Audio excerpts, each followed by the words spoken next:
All right, Shalom. Shalom. And we want the brothers from GMS and the Wallace camp come at you to give one another live camp.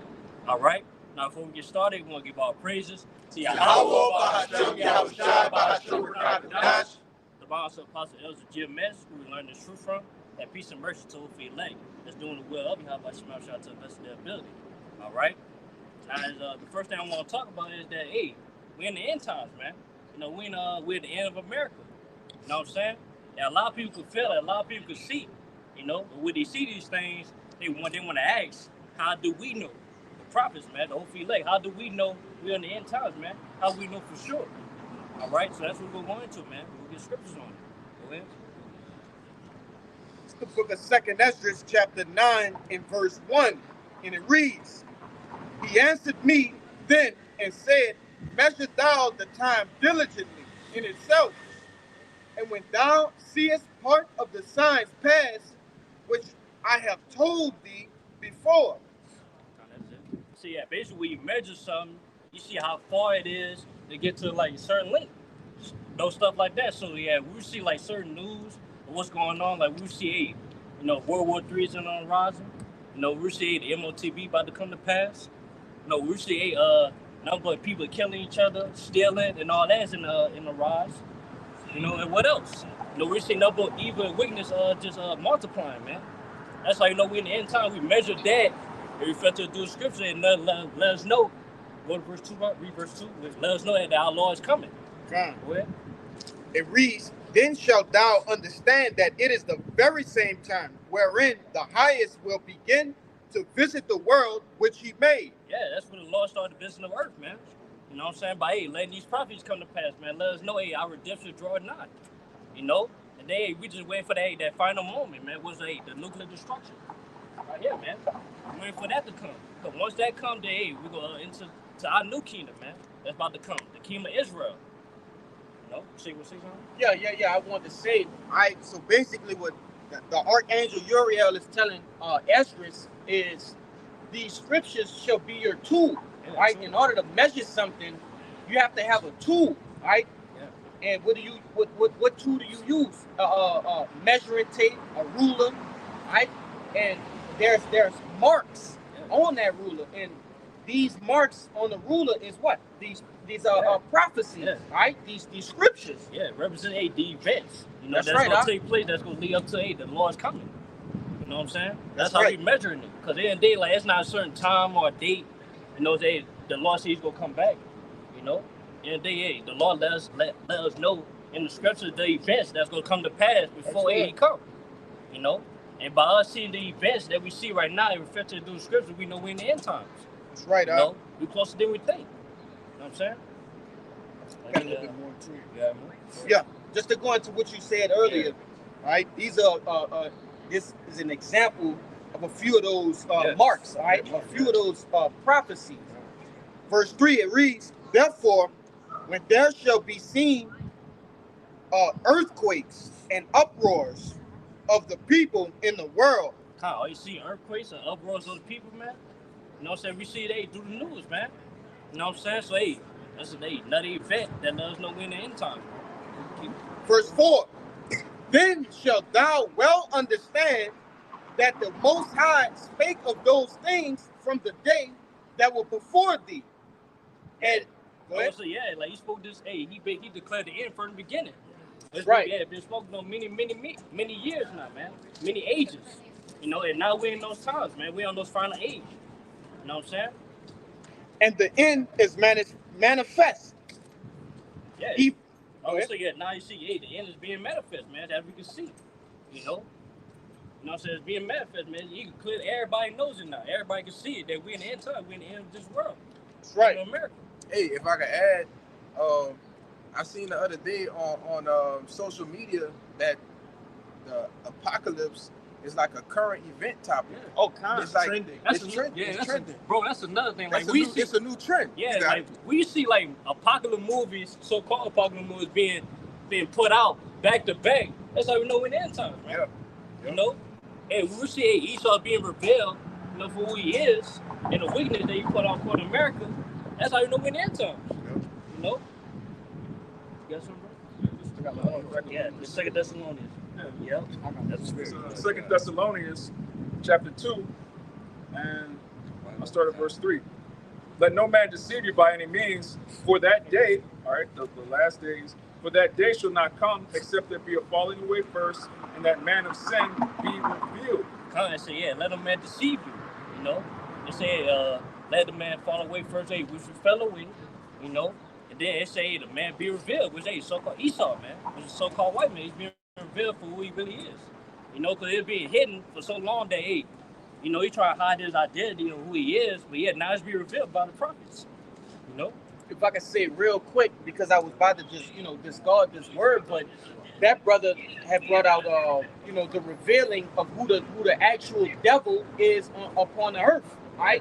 And that's why this word apocalypse is so dreaded, right, in Esau's kingdom. Yeah. And another thing too is that Right. that's how you know we're in the end times, because they scriptures say Egypt are set against Egypt, which that America is that spiritual Egypt, according to Revelation 11:8, man. If I could back you up, I was just skimming through an article earlier saying they just did a recent poll where 41% of Americans expect a civil war in the country within the next 5 years. Yeah.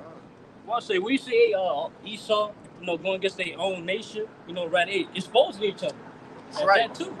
That's how you know we're in the end times, bro. We at the end. And I wanted to bring out this word apocalypse because we just been using it. But it's heavy because, like I said, man, that word apocalypse is a dreaded word, right, amongst the common American, right, and amongst the higher ups, the elites, right. And this is the word apocalypse in the online etymology, and it reads: revelation, disclosure, uncover, to disclose, to reveal. Yeah. By these so-called apocalypse come to pass, these events, you know what I'm saying, it's gonna all lead up to a revelation of Yahushua. That's right. Back, man. It also say disclosure. Yeah, to disclose, to uncover, to reveal. Reveal.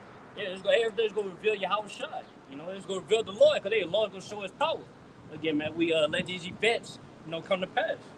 And also the great lies that this devil has, basically just threw dirt upon, right? Like who we are as a people. I would say, what's that main lie? So-called, this right here, so-called Jesus Christ, man, that he exists. That's that main lie that's being told, man. Got a verse. But that real revelation that's gonna reveal, our Lord, the so-called black man, Yahushua, man. And we're gonna see that. You got something? Go ahead. This is Obadiah 1 verse 6. How are the things of Esau searched out? How are his hidden things sought up? Yeah. Esau trying to I would say, basically, Esau trying to use his money. He's trying to hide who he is and the things that he's doing, the wicked device that he's putting out. He's trying to hide it for the people, man. It's being revealed in these times, man, by the prophets. As I said earlier, not for the prophets. We good? Yeah. Y'all got something? Yeah, I got you something. Yeah. This is the book of Isaiah, chapter 25, verse 7. It says that he will destroy in this mountain the face of the covering cast over all people, and the veil that is spread over all the nations. You got it. Yeah, and as the brother been bringing out, the spirit of prophecy, the revelation, it's exposing this devil, all right? Everything that he worked so hard to hide, all right, to put it, bury it under the dirt, it's all coming out, man. All right, the veil is being destroyed. The covering cast over the people, they know something is up. They know something is coming, through the spirit of the Lord, through the men on the highways and byways, week in, week out, telling you what's getting ready to come and what the word is went out. So it's only a matter of time before action starts to proceed behind this word, man. You see, because it's a transition that's getting ready to happen. All right, as long as the Lord has declared his word, all right, the people have been warned. All right, so after that, it's time for judgment, man. You see? Go ahead, bro. Yeah. That's why they scripture say, because of unrighteous dealings that's being done in America, the key is being translated, man. It's being translated by us waking up. Start with the hope for elect, man. And once that happens, it's gonna translate to us. We're gonna be rulers, man. And they can be slaves. That's what it's coming to. I got you some.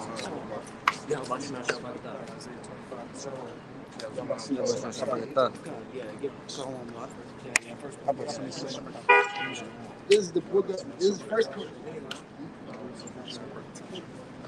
is First Corinthians 7:31, and they that use this world as not abusing it, for the fashion of this world passes away. Yeah, so yeah, we use the world in there. We gotta be in this world. You know, we gotta, work so we gotta survive in America. You know what I'm saying? Yeah, getting our daily bread. Just get just enough to survive. At the end of the day, our attention is not to trying to be the most successful. Not trying to get the finer things, material things, trying to get the most money, the best clothes, the best cars, things like that. We're not trying to do that. Because they said it right there, because the fashion of this world passing away. We see economies collapsing, no jobs shutting down, certain businesses. We see like certain the ways of America like just boring now. Like, we see like movies being remade by shit that was made in the 90s. The 80s, stuff like that. Like, yeah, the problem of America is over, man. America is falling out, in a sense, man. And another thing too, like we see, rapper Kendrick Lamar dropping diss track after diss track, we know where it end, bro. Because like if you know Kendrick Lamar, if you listen to Kendrick Lamar, he just put on an album and he disappeared. So now he just all reveling, just dropping songs back to back on features and all that. That's because he's done with a lot of tricks. Yeah, you don't have nothing else to do. Yeah. So you got so-called supposed to be two of the best hip hop rappers in the game. All of a sudden, it's a rap beef now. Rap beef. And guess what? You niggas is distracted by that too. You all into it. Yeah. Eating it up. You eating it up, man. Go ahead, bro. Yeah. That's basically Esau trying to distract you for this place is ending, man. This place is collapsing. And he try to get your high hopes so America's gonna continue, but it's not. So you want to bring down? That was it. Yeah, just to back up what you were saying, brother, this Micah 2:10, and it reads, "Arise ye and depart, for this is not your rest, because it is polluted, and it shall destroy you, even with the sword destruction." Yeah, because they pull our mind from this place, man. For the ways of America. At the end of the day, everything in America is set to destroy us, man. Set to pollute us. That's why. That's why I said it's not a rest. It's not where.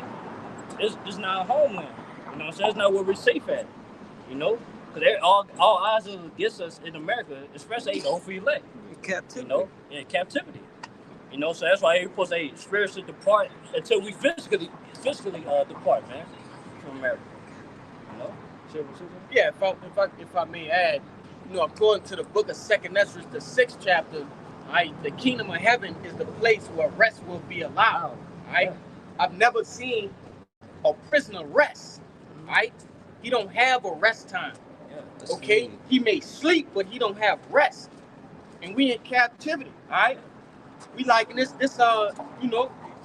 captivity to a jail sentence.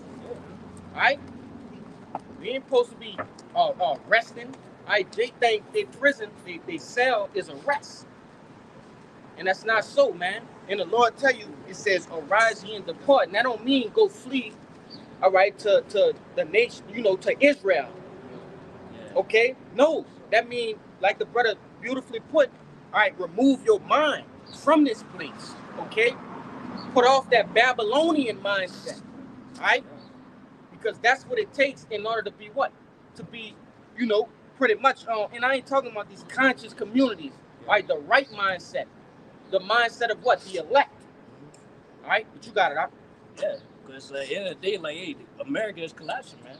We here in no continuous city, And no matter what, no matter how hard Esau tried to, to build it back up or trying to keep it from collapsing, but every day it's going to collapse eventually, completely. That's right. Matter of fact, get the Jeremiah, 7 verse 8, where it say Babylon's healed. Matter of fact, bro, get that word healed in the blue letter. Jeremiah 51. Yeah, 51. And 7 equals. Yeah, see. We got No, this is yeah, 50, no 51. 51 and 6. Yeah, 51 and 6. Yeah. Oh, 51, yeah, verse 51. Jeremiah. Yeah, Jeremiah 51. 7. Hey, bro, you got something like yeah. I got that word here. 8, yeah, no 8. What? This is the book of Jeremiah 51 and 8. Babylon is suddenly fallen and destroyed. How for take balm for her pain. Yeah, so yeah, Babylon destroyed, man. You know, by 8. You know, these events that the Lord put in the past, man, the prophecies. When they say everything's going to collapse, everything's collapsing. You know what I'm saying? The ways of it, it's no more.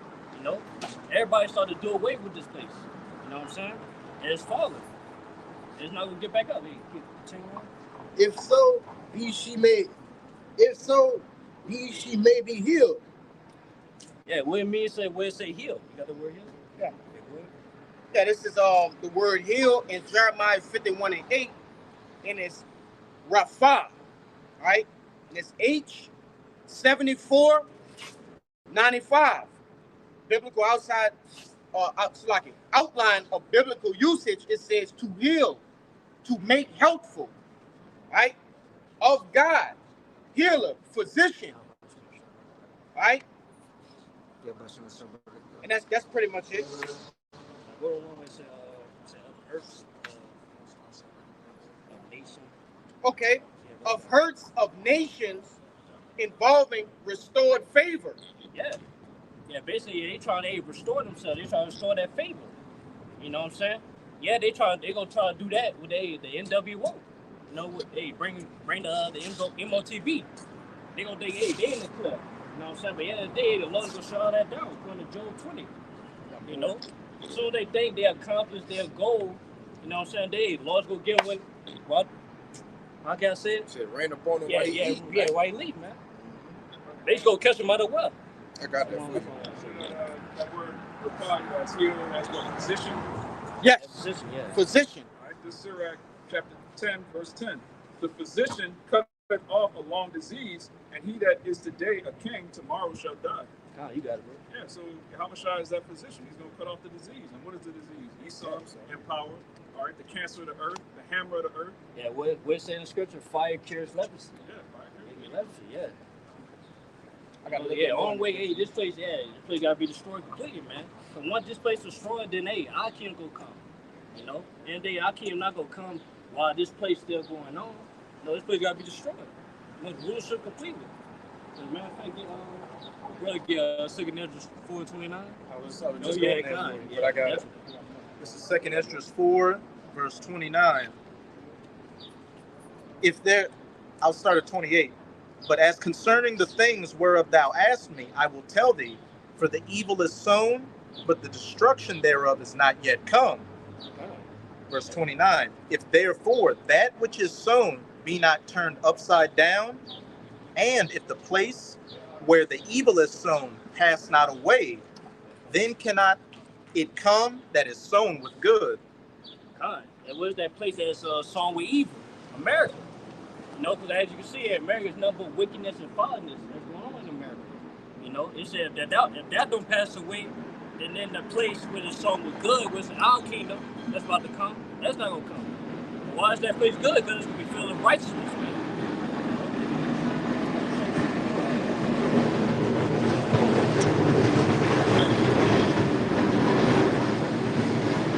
Yeah, like the brother said, fire cures leprosy. Right? And there's a particular procedure in agriculture where the farmer would actually set fire to his own field, right? And what that does, that allows space for the new, right, and healthy fruits crops to come up, and it also gives nutrients. Now we understand that Babylon won't be inhabited, but for the whole world, because this devil has the whole world, right, under his control. Okay, so that's gonna, the Lord destroying this place and this devil as well. That's gonna give what? Nutrients into the, unto the foundations of the earth. And I'm talking about the people, right, which is Israel. Right, Israel gonna spring forth, and the fruits gonna, the whole world is gonna benefit from the fruits thereof. You got it. That's why that place called good. Which you just said, bro, it's our kingdom. That's right. Yeah, it's gonna be filled with righteousness, man. Righteous order. You know, the earth's gonna be refreshed. You know what I'm saying? That's why, hey, if that don't come, then yeah, if that don't, all for that to come, yeah, the America gotta be destroyed. Which they that place was strong weed. That's right, huh? God, this the book of this backing up exactly what both y'all brothers just said. This is the book of 2nd Esdras, chapter 7, verse 43. It says, "But the day of doom shall be the end of this time, and the beginning of the immortality for to come, wherein corruption is past, intemperance is at an end, infidelity is cut off, righteousness is grown, and truth is sprung up." You got it. Yeah, basically, hey, the end of this place is the beginning of our the end of Esau's kingdom is gonna be the beginning of our kingdom, man. Yep. Wait, we're gonna have immortality, you know, everlasting life. You know, it's being pushed right now because the truth is being brought out. You know what I'm saying? And also, hey, the lies is being revealed. You know, that's how you know, hey, this place is going down. Yeah, if I can add to you, that day of doom, like the brother was speaking on, is the nuclear destruction. Yep. So in order for our kingdom, you know, to come into play, all right, for Yahushua to make his return, the nukes got to be shot off. And they got to hit somewhere. And it's the people that's going to have to be saved. You know, the elect, all right? And after that, it's going to be a happily ever after, man. You know, as the brother was saying, the righteousness is going to be grown. And the truth, all right, which is, as the brother was alluding to with the seeds and the field, everything being planted, that's going to be what sprung up, man. You know? Yeah, matter of fact, you in that thing there? Yep. Matter of fact, getting on with in the east side. Yeah, I got you. Yeah. 6 and 9. Yeah, 6 and 9. This second address, right there. Yeah, right there. You got it. this second address 6 and 9, it says,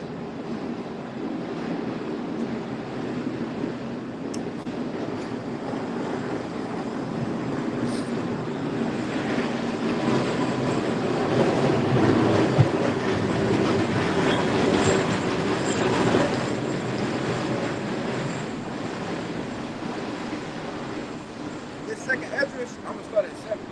This second Esdras chapter 6, verse 7.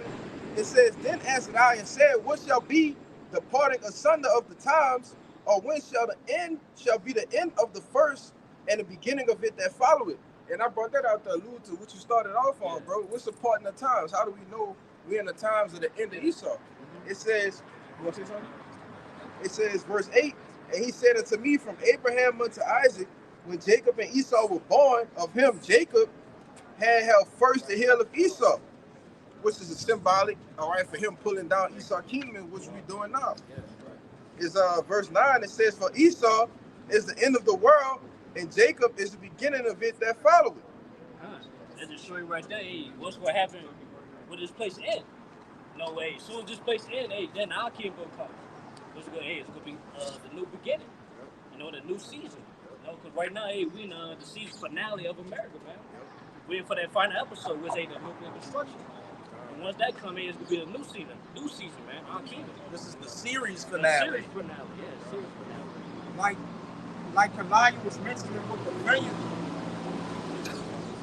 or the process of the purification in which, you know, the new fruit and the vegetation come of the earth, the Lord's stones and men are likened unto that. That's where the treasures lie at, right? But it's a purging process, as brothers know, with gold, and out of everything comes out of the earth. Matter of fact, this Job 28, and all this is just kind of, it circles into what you were saying. It says at the top of it, Job tells of the earth's treasures. And really the true earth treasures is who? The elect men. His people, the way he's planted, he planted his men in vineyards, olive trees. That's the treasures of the Lord. It got to spring up, all right? Which, when we started to get this truth, we started to get life in it, started what? Spring up. And out of the earth came Adam, all right? When you go into the word Adam, it's called what? Adama, from the ground. So out of it, even Yahushua say that you shall be, he gonna hit you with what? Fire and water, all right? Is it go like, do it go like that? If y'all can get that, then go ahead, brother. I want to say too, back you up. As this place collapsing, I can't He baptized you in, which is the going into it, but obviously going into you're gonna go through the tribulations and the trials. But the fire is what I want to put emphasis on, all right? But go ahead, what you about to say? I want to say too, like as this place collapsing, our kingdom's being built up. Which our kingdom start with men. It was with them men. It's fitting because the Lord like his judgment into a reign. All right. He start, like you say, he's ending it literally with fire. All right. So what? His judgment is coming in, and out of fire comes the things of the earth. This Job 28:5. As for the earth, out of it cometh bread, and under it is turned up as if it were fire. All right. So the Lord, even as he sprang things up through that purification purpose, he also gonna take down Babylon through fire as well. The Lord's judgment is like a rain, man. Everything is coming back around. Go ahead, huh? And like you said, who are those stones? I got that. But look, what are the stones speaking? Fire. Fire. All right? Yeah, so the stones speaking are fire. actually speaking fire, according to what? I think that was Isaiah. He said it was like a fire in his Jeremiah. belly. Oh, Jeremiah. Salaki. He said like the word was a fire in his belly. Yeah. In order for the fire to be in you, you had to come from it.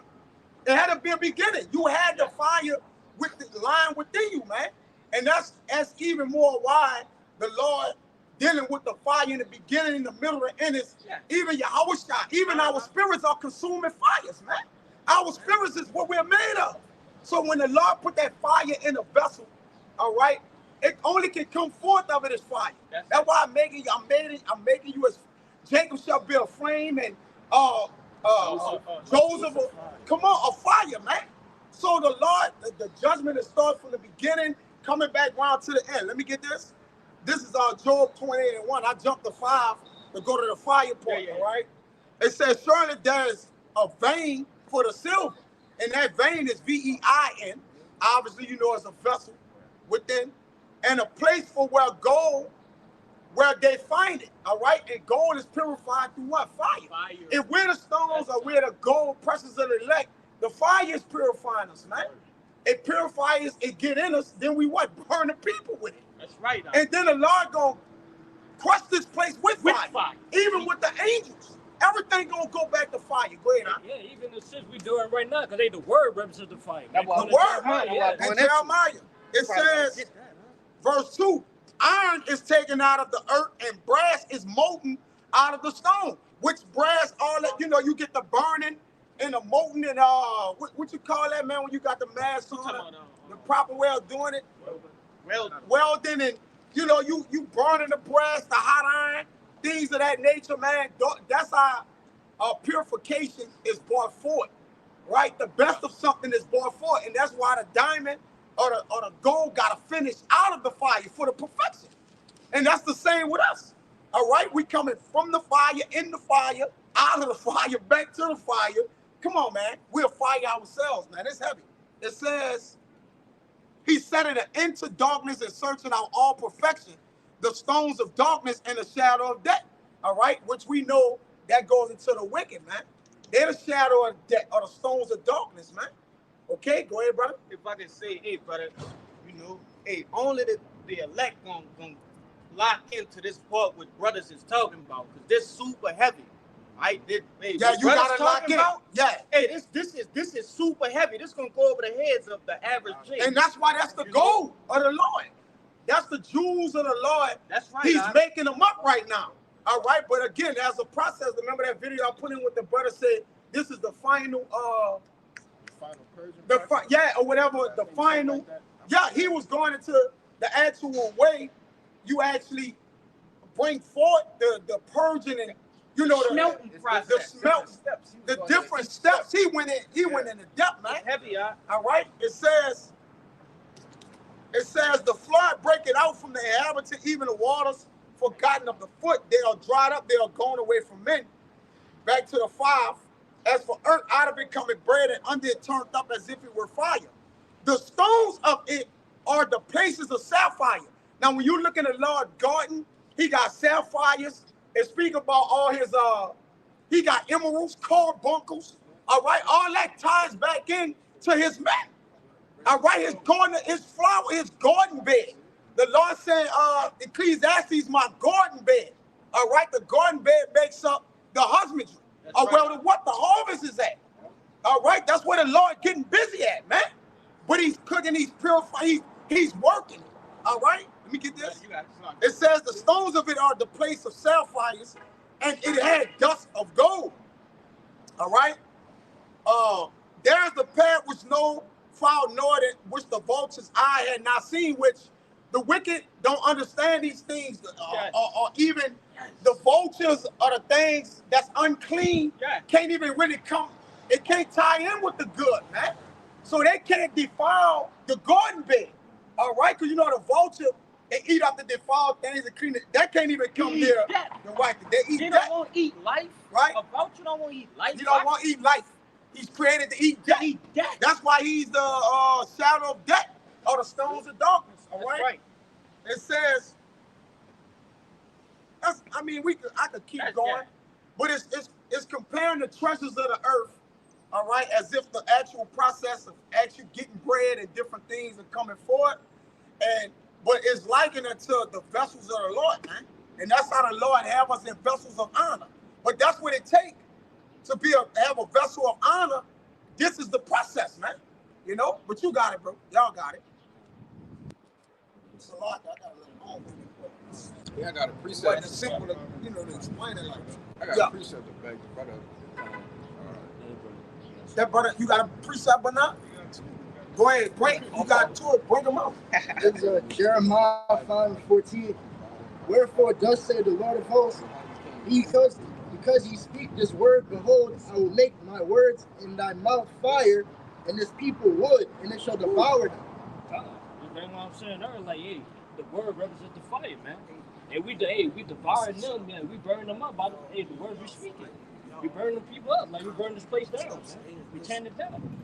You know? Yeah, that's a lot.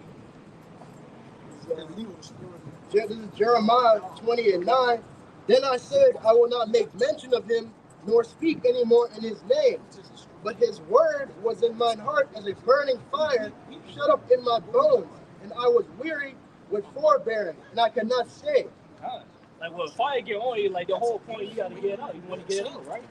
So basically, like Jeremiah was saying, like the words that he was understanding, it was burning in his heart. The way he had no control, he had to lay it out. He's in a man.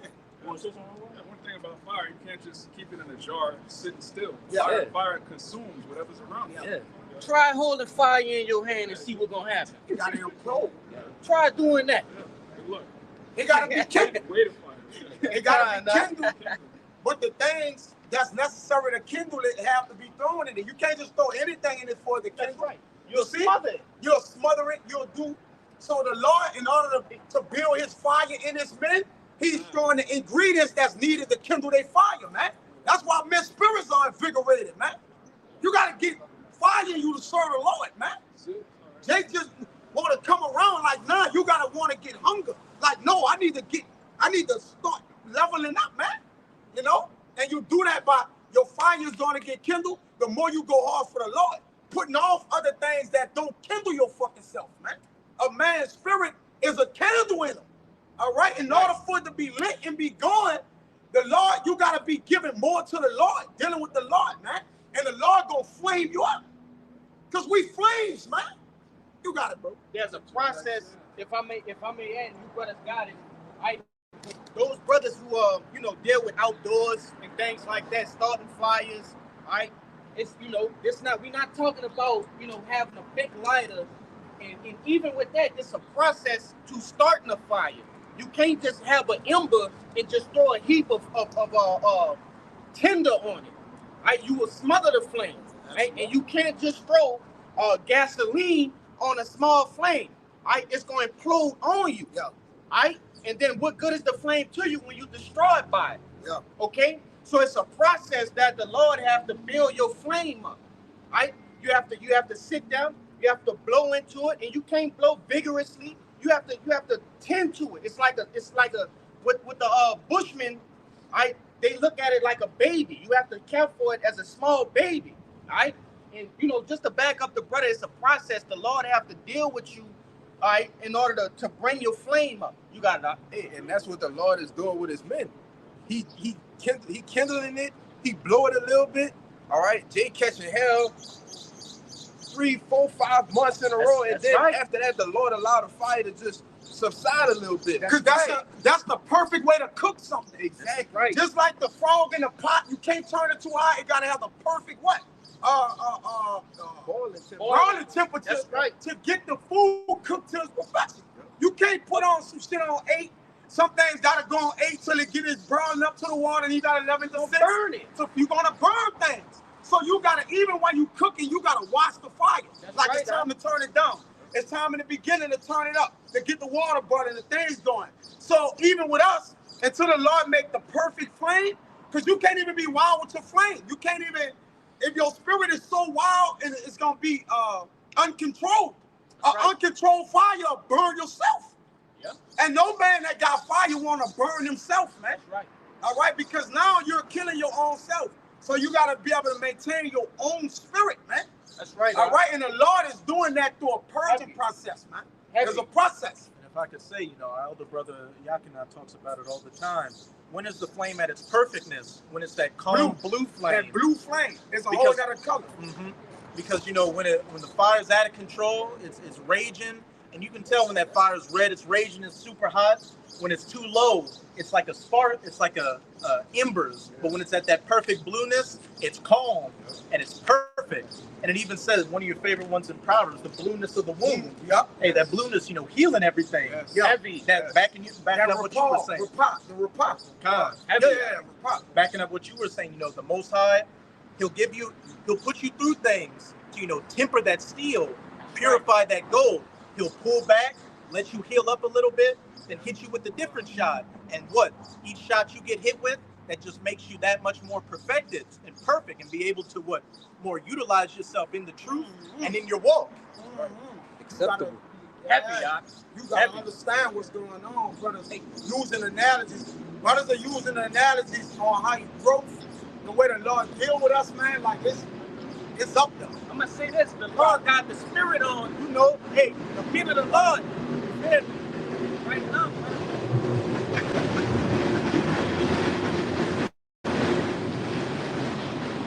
I'm gonna say it one more time. Right? Hey, only the men of the Lord gonna really lock into this video. The Lord bringing out real truths, real heavy sayings. Right? We ain't going into no dog deep shit. Right? He going into basic building elements. Right? This is a heavy camp today. And that's why the Lord said, like that pain for that silver that I spoke about in Job. That's why the Lord said He put this treasure in earthen vessels. I was holding that, brother. I'm going back to that. Go. Come on, man. Yes, brother. Come on. You can't make this up. This is in the Bible, man. What we saying, brother? Brother, when you bought Brother, this is in the Bible, man. All right, go ahead. When you brought that first one out of Job, Yeah. when I was like, ooh, that's what I was thinking about. You gotta get it. This 2 Corinthians chapter 4, verse 7, it says, but we have this treasure in earthen vessels. The excellency of the power of the Most High is not of us. Yeah. And again, of the ground of the earth which we came, which again, that's Adam's name. That's the first. That's the homicide. Yeah. So when you start to think, really crops, the things everything we eat to live, for the most part, it comes out of crops, comes out of the earth. That's right. All right. So the things and the nutrients we getting, all right, to sustain us, all right, to keep us on a level of understanding the Lord, you gotta have that fire. You gotta have that fire in your vessel. I'm gonna get that. Go ahead, brother. There's more. That was it. Go ahead. You got something? You got something down there, but not? And you got it, Kabar. Bring it out. Yeah. This is 1 Peter 1:7. And the trial.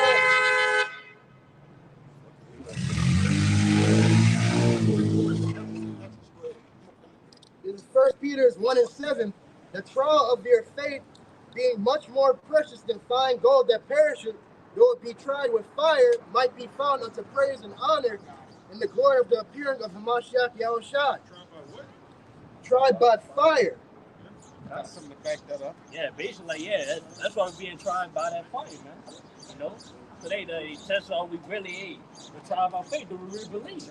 That's the main point of going to that fire, because I was going through that fire. That's no honor. You can't get through the king. You can't make it to the king without going through that fire. You know? Rock 25. They said, but hey, if you make it through that fire, we ain't gonna have praise. Everybody praise. Everlasting honor. That's in our name. You know? Huh? I said 2 and 5. Yeah. This is Sirach 2, verse 5. For gold is tried in the fire, Lord, and acceptable men in the furnace of adversity. Yeah. Yes. So, yeah, go is trying to fire. Proverbs We being 25. tried by certain afflictions. You know what I'm saying? Yeah. Yeah. Yeah, it said acceptable men in the furnace. You know, hey, the Lord called us, hey, to go through that fire, man. So everybody else just going through shit, just obey, just vague. A lot of it's supposed to build you up anyway. Yeah. You also, if we going through it, hey, you know, we also, if we going through it, hey, for that everlasting glory, man. You know, honor. You know what I'm saying? You attain everlasting life, man. You know? Quick one to back that. It's Isaiah chapter 48, verse 10. Behold, I have refined thee, but not with silver. I have chosen thee in the furnace of affliction. God, he said he chosen us, he called us, you know, to go through it, man. Go through that furnace, man. Because everybody else is not, you know, worthy to go through it, man. And the Lord's not dealing with them, you know. If I could say, he chose you. All right. Yeah. So that means he ain't just take any old rock off the ground and just throw it into a goddamn furnace. No, he took his time and said, okay, I want this stone, all right? I want this piece of gold. I want this ruby, this, you know what I mean? This stone to go through that furnace. You know, so, you know, you gotta understand, you know, hey, this is not a easy thing, but at the same time, you gotta take this thing serious because, you know, you might be the chosen of the Lord. But you got it, huh? That's why, hey, the brother Rashad, he had brought out, hey, it's a treasure. We That's have right, have the treasure in the earthly vessels, man. Everybody else, they try to attain a corruptible crown, but yeah, we attain incorruptible. You know what I'm saying? And that's why the Lord constantly bring forth. We got to keep on basically living in the word of the Lord, because that's also the way that the Lord purifies his vessels, man. Yeah. Unto honor. Bring that out. This is the book of Psalms. Psalms chapter 12, verse 6. It says the words of Yahweh. The what? The words of Yahweh. First of all, the word is Yahweh Shai, man. All right? So you can liken that Yahweh, the Yahweh Shai of Yahweh. Go ahead. The words of Yahweh by Shem Shai are pure words. They're what? Are pure words. Pure words, come on. As silver tried in the furnace of earth. Go ahead. Purified 7 times. Purified 7 times. So this word is going to complete you. All right? When this word go forward and call you, you may, you know, look behind like, what is it? What is it? Even with Samuel, he heard the word of the Lord a couple times, 3 times, till he understood it. But with us, we're steady getting the word to be totally purified. All right? In order for a man to be complete, he got to constantly hear the word in his vessel, man. Then it got to sustain him. It got to stay in him. Yeah. All right? It can't come in and come out. It's going to get in, then it has to grow, man. That's more. Oh, I got that. It got a little one more. It's verse 7. It says, thou shalt keep them, and the Lord shall preserve them from this generation forever. So, being nourished, when we're nourished of the words and purified, all right, that helps us walk in the truth, according to law, statutes, and commandments, and it also shields us from the ways of the world, the things of the world that could get us Satan, man. All right? And when we get it, we got to do this. This 2 Ezra 14 and 39, 38. It says, in the next day, behold, a voice called me, saying, Ezra, open thy mouth and drink that I give thee to drink. And when we drink and eat, it's part of the nourishment process in which we use to live, man. It says, then opened I my mouth, and behold, he reached me a full cup, which was full as if it were water, but the color of it was like fire. All right? So the color in which these words, it put the fire in us, man. And that's Yahweh Shai in us, man. All right? Because what we do and preach and teach, it all goes back to Yahweh Shai, which then it goes to the Lord. Jacob be like, oh, I'm going straight to Yahweh. No, it got to go to Yahweh Shai, man. If he's the word and the Lord give the word to you, you got to give the word back to him. That's the mediator. Mess me with that. You can't just get to the Lord. Nobody's going to the Lord, man. He didn't order it like that. You can't just go to the throne like that. All right? It says, that's out of order. Yeah. If the Lord gives you the word gives you order. Yes, So sir. when you get the order, it tells you how to give it back, what to do. Everything is in order with the Lord, man. Well done. So now you get the word and you're going to be wild. I'm going to God. No, man. Nah, it says, and I took it and drank, and when I had drunk of it, my heart understanding and wisdom grew in my breast, for my spirit strengthened my memory. It ignited that flame. So it ignited the flame. Once the flame was lit, it was on. The Lord, like, once I light him up, in other words, once I get him clean, put my word in him, he gonna light up. He gonna light the world up, man. All right, because that's his job to do. And the Lord tempered every man, engaged every man fire to get busy as such, man. All right, go ahead. Yeah, this for the brother fire. This for the brother not Hoya. This Proverbs 25 and 4, and it reads, take away the dross from the silver, and there shall forth a vessel for the finer. You want to speak on it? Yeah, that's what that purification process does. It burns off all the impurities, and it ignites that flame within you. And if I could say, hey, the simple thing, we just talking about regular silver. But as we've been going into, right, you have elect men that the Lord likens unto silver, unto gold, unto carbuncle, unto beryl, right, unto stones. You see precious metals. So it's talking about, go ahead. It's right here, verse 4. Read that again. I'm about to bring it. Come. This Proverbs 25 and 4, and it reads, take away the dross from the silver, and there shall come forth a vessel for the finer. Right. And that vessel, all right, the finer being the Lord, Yahweh Bashim Yahushai, all right, and us being that vessel. That's all right. What you have the Lord, he's doing, ultimately the brother's been going into is the purification process. All right. Now this is the word purified. It says to free from spiritual pollution. All right. And what's the pollution that we deal with? The ways of this world, the wickedness of this world. So the Lord is purifying us to do what? Free us from the spiritual pollution, man. To separate the gold from the dross, man. Melting away the impurities. You see? It says, I got a little more. It says to cleanse, refine. Yeah. It says to make pure. That's it. That's the point. To make pure, man. You got it. I got one to back you up. if I could say, hey, we say refine, right? What is Esau doing with these different oils at these refineries? You see? And a refinery never closed. It's never shut down. It's working. They think you could just pull oils and gasoline from the ground and just use it. No, you have to refine it that it may be what? Useful.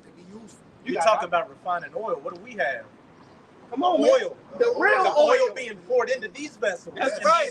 Being what they got, extra virgin, olive oil. What are we? The virgins with that pure, uncut doctrine, not defiled with any, oils that are defiled with any, what's that? Additives, chemicals. No high fructose corn syrup, nothing like that. It's just straight pure oil. That's right. They say the oil is in the dwelling of the wise. Or it's Proverbs 21 and 20. Right? There's where there's oil in the dwelling of the wise, man. That's why when we trimming our lamps, it don't mean even when the five virgins, all right, when they tarry, all right, what the other ones doing, they were steady refining their oil, man. And the other ones was like, oh, we was bullshitting. Now we need to look at this devil. Oh, yeah, you get ready for slavery. Go ahead. When they were trimming the lamps, what does the lamp have? Fire in it. Fire. They got Fire. oil to keep that fire going. That fire That's keeping the the light going. That's the right, huh? Man, that's heavy. And what you see from fire, it does bright, it's light. You ever saw a dog fire? What are we talking about? Ain't no dog fires.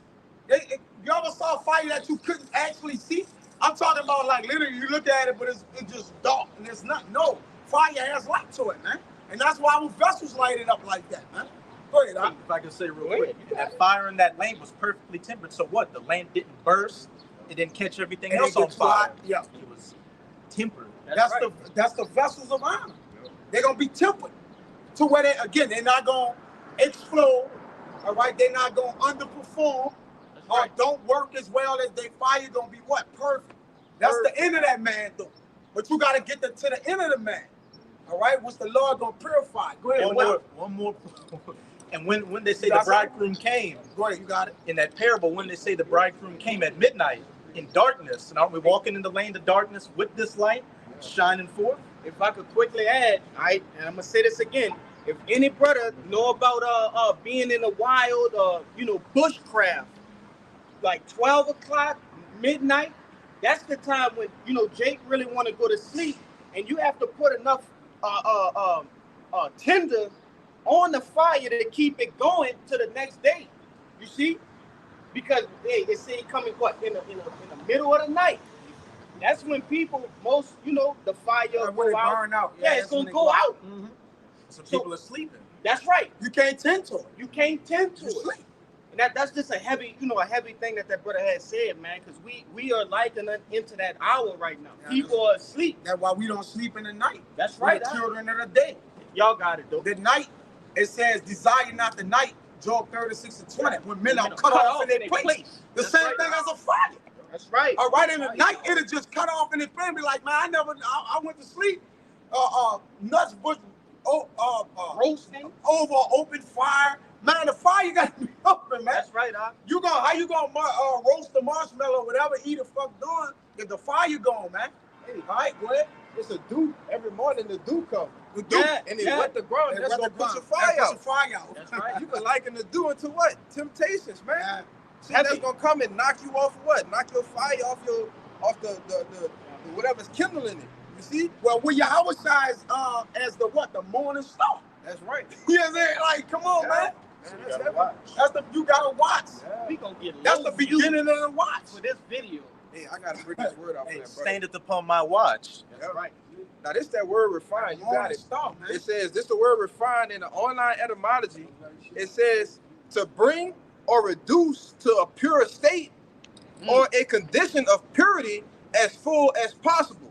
Heavy. Yeah, another word for pure is clean. Yep. You know what I'm saying? That's how it being refined. That's what that spiritual fire is doing for us, man. It cleanses us Yes. for all the folly, impurity that we have. I got something. And also, all for us, to be clear from that physical fire that's about to come. You gotta go through the spiritual fire. That's right. I'm gonna get every last one I pulled up right here. That's right. I think, but not having Go ahead. This is Zechariah 13:9, and I will bring the third part. Get eight too. Get 8. Hey, this is Zechariah 13:8, and it shall come to pass that in all the land, saith the Lord, 2 parts therein shall be cut off and die, but the third shall be left therein. It said come upon the past that the land, which ain't America, says as singular. No. I'm not saying No, land, he it just said said land. my name. They talk about America. He like, No, it say, that's Kaya. Or the lessons. Yeah, 2/3 of be caught and die. They gonna die by 5 years loud. Yeah. that physical fire. We say the third shall be left therein. Heavy. I You know know what I'm saying? it. Continue on. This is verse 9, and I will bring the third part through the fire, and will refine them as silver is refined, and will try them as gold is tried. They say yet, well 2/3 they gonna be Shot cut 'em off up. by that physical fire. But yet we could be spiritual fire, man. We could be saved. And they shall call on my name, and I will hear them. I will say, it is my people, and they shall say, the Lord Yahweh Shemel Shah is my power. God, we gonna call upon that name, Yahweh Shemel Shah. Heavy. But that's only one name we gotta say. As the scriptures say. And we call upon him, he gonna deliver us, man. Because we made through that spiritual fire, man. Yeah, fire is necessary. Necessary, yeah, it's necessary. In this time that we in, to do what? To clean, to rid the earth of what? Like you alluded to earlier, the cancer. Right? Yeah, just like we being cleansed by that spiritual fire. The earth could be cleansed by the physical fire, man. That's right. It's necessary. Yeah, That's the fire is the greatest cleansing agent. Right? There's no other solution, chemical solution That's water can't do it. Right? Fire is the greatest cleansing agent known to man. Right? And that's why we going through it, and this earth is gonna go through it. What predominantly what? America. But you got it out, brother. Okay. Yeah, no, but just to shout the brother out, he made a good point. You know, he was like, well, the brother Kaya was, you know, brothers obviously knew this myself. He said that my name means lively. And I mean, And and fire it's is fire lively. is and lively. a fire is lively. Yeah. Right? It's not dormant. It's not like it's lively. It got life to it. All right? Because it's perfected with the light. The light it's perfected with the igniting in it, brother. All right? That igniting of that fire, man, is different. Yeah. It hit different. All right? It's gonna totally complete whatever is on, man. And whatever fire get on, it's gonna do the job. If it's sent here from the Lord to knock this place off, it's gonna thoroughly burn this place. The smoke gonna be an indication that a sin from America, from generation to generation, is gonna be where the Lord showed where He totally completed the purging process over here. Yeah. All right, fire is a completion. When it's complete, it's done. Whatever was in it is done, man. All right, same as our spirits, man. But this Revelation 22 and 16, it says, I, Yahushua, have sent mine angel.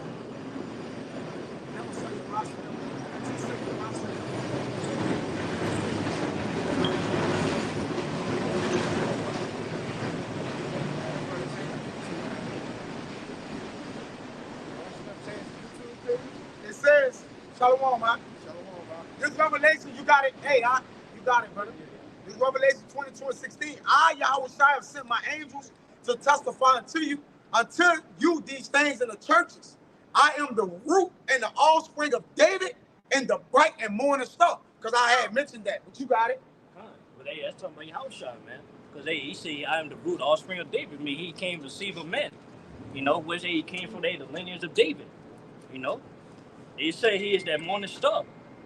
You know what I'm saying? Because hey, when he come back, when he come back, everybody's gonna see. It's gonna be bright as the sun. You know, it's gonna darken everything on the earth. You know, and also everybody's gonna see how it shine that day. You know what I'm saying? I got that word bright in an online etymology. It says lamppost. Lamp. Like, so, come on, man. We can't make this up. Strong's G 2986. Lampras.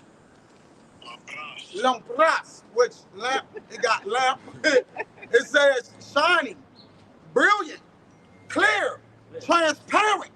All right? It starts to be made clear when the Lord starts to work his fire in his vessels. Pure. You start to see the purification in men. You start to see, like, man, the spirit of the Lord is on that man.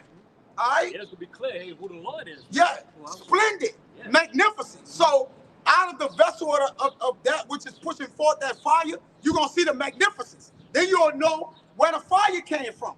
Same thing in the creation. What? Their faces is shining now, man. All right? It says, splendid things, i.e. luxury or elegancies and dress or style. And you start to see the flavor through men when that spirit is ignited like that, man. And that fire, man. And you got our elders and apostles. Look at all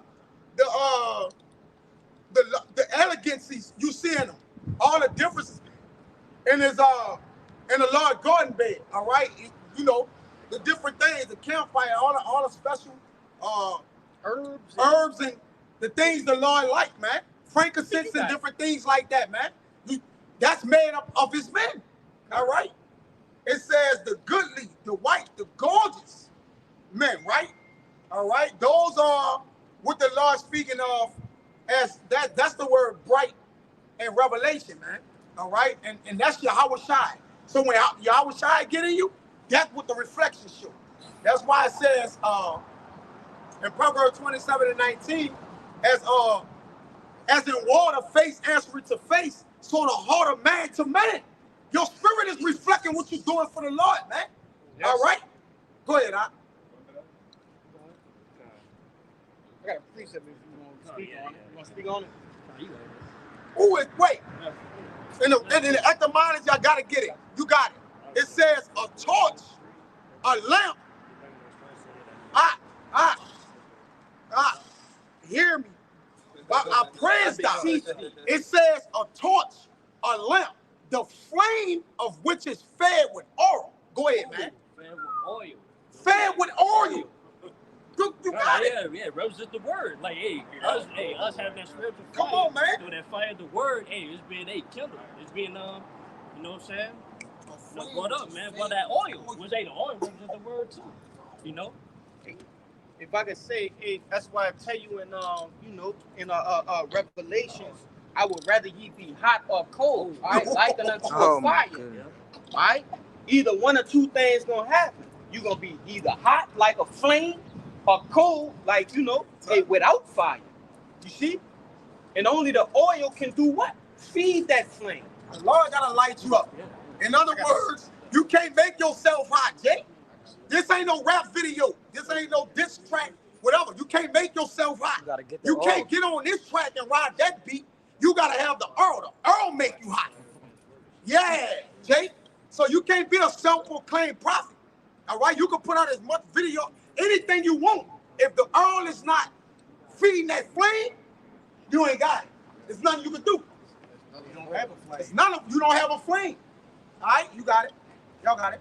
It's 1 Corinthians chapter 3 and verse, what it was, you wanted, 13? Yeah. 1 Corinthians 3 and 13, and it reads, 12. It says, now if any man build upon this foundation gold, silver, precious stones, wood, hay, stubble, every man's work shall be made manifest, for the day shall declare it, because it shall be revealed by fire, and the fire shall try every man's work of what sort it is. Yeah, basically, we building ourselves at that lively stone, gold. What's it says? Silver, precious stones, wood, stubble. You know what I'm saying? But yet that fire, it's gonna try us, man. To see, what kind of stones we are, what type of gold we is. Whether we be that precious gold, or whether we gonna be that filthy gold. You know what I'm saying? It's gonna be built by that fire. I got more. Can I please bring this out? Yeah, I got a little bit more. It's gonna go right. It's gonna tie right into what you just said. This 1 Peter chapter 4 verse 12. It says, "Beloved, thinking not strange concerning the fiery trial, which is to try you, as though some strange thing happened unto you." Yeah, don't think it's strange. Like, don't just saying, why this happened to you? We go to that spiritual fire. End of the day, like you should know why. You know, everything is just to try you, man. You see, whether you believe or not, you believe in the Lord, or whether you really with this thing of ours. You know, that's what that fire does. It does. Yeah, this back in 1 Corinthians 3 and verse 14. Just backing up exactly what you said. It reads, if any man's work abide which he hath built thereupon, he shall receive a reward. Yeah. You got it. So yeah, if you come up as that, you know what I'm saying, depends on what type of, stone or gold you is, then you can see a reward for it. Whether it be the righteous reward or the evil reward. You know? That was it? Yes. That was it? Come. Wow. I got something else. If those brothers got it down now. Real quick. It's Book of Malachi, chapter 3, verse 17. And they shall be mine, talking about the elect, saith Yahweh, the Lord of hosts, in that day when I make up my jewels, and I will spare them as a man spareth his own son that serveth him. So every man of the Lord is a jewel of Yahweh Hashem Yahushua. We represent those precious stones, all right? The onyx, the tiger eye, the pearl. That's us, man. We're the Lord's jewels. Yeah, Lord would say if we come to the presence of Jews, then you go spare us for that physical fire, man. No, that judgment. Yeah, when you're purified by the spiritual fire, you get spared from that physical fire that's coming to the rest of the world.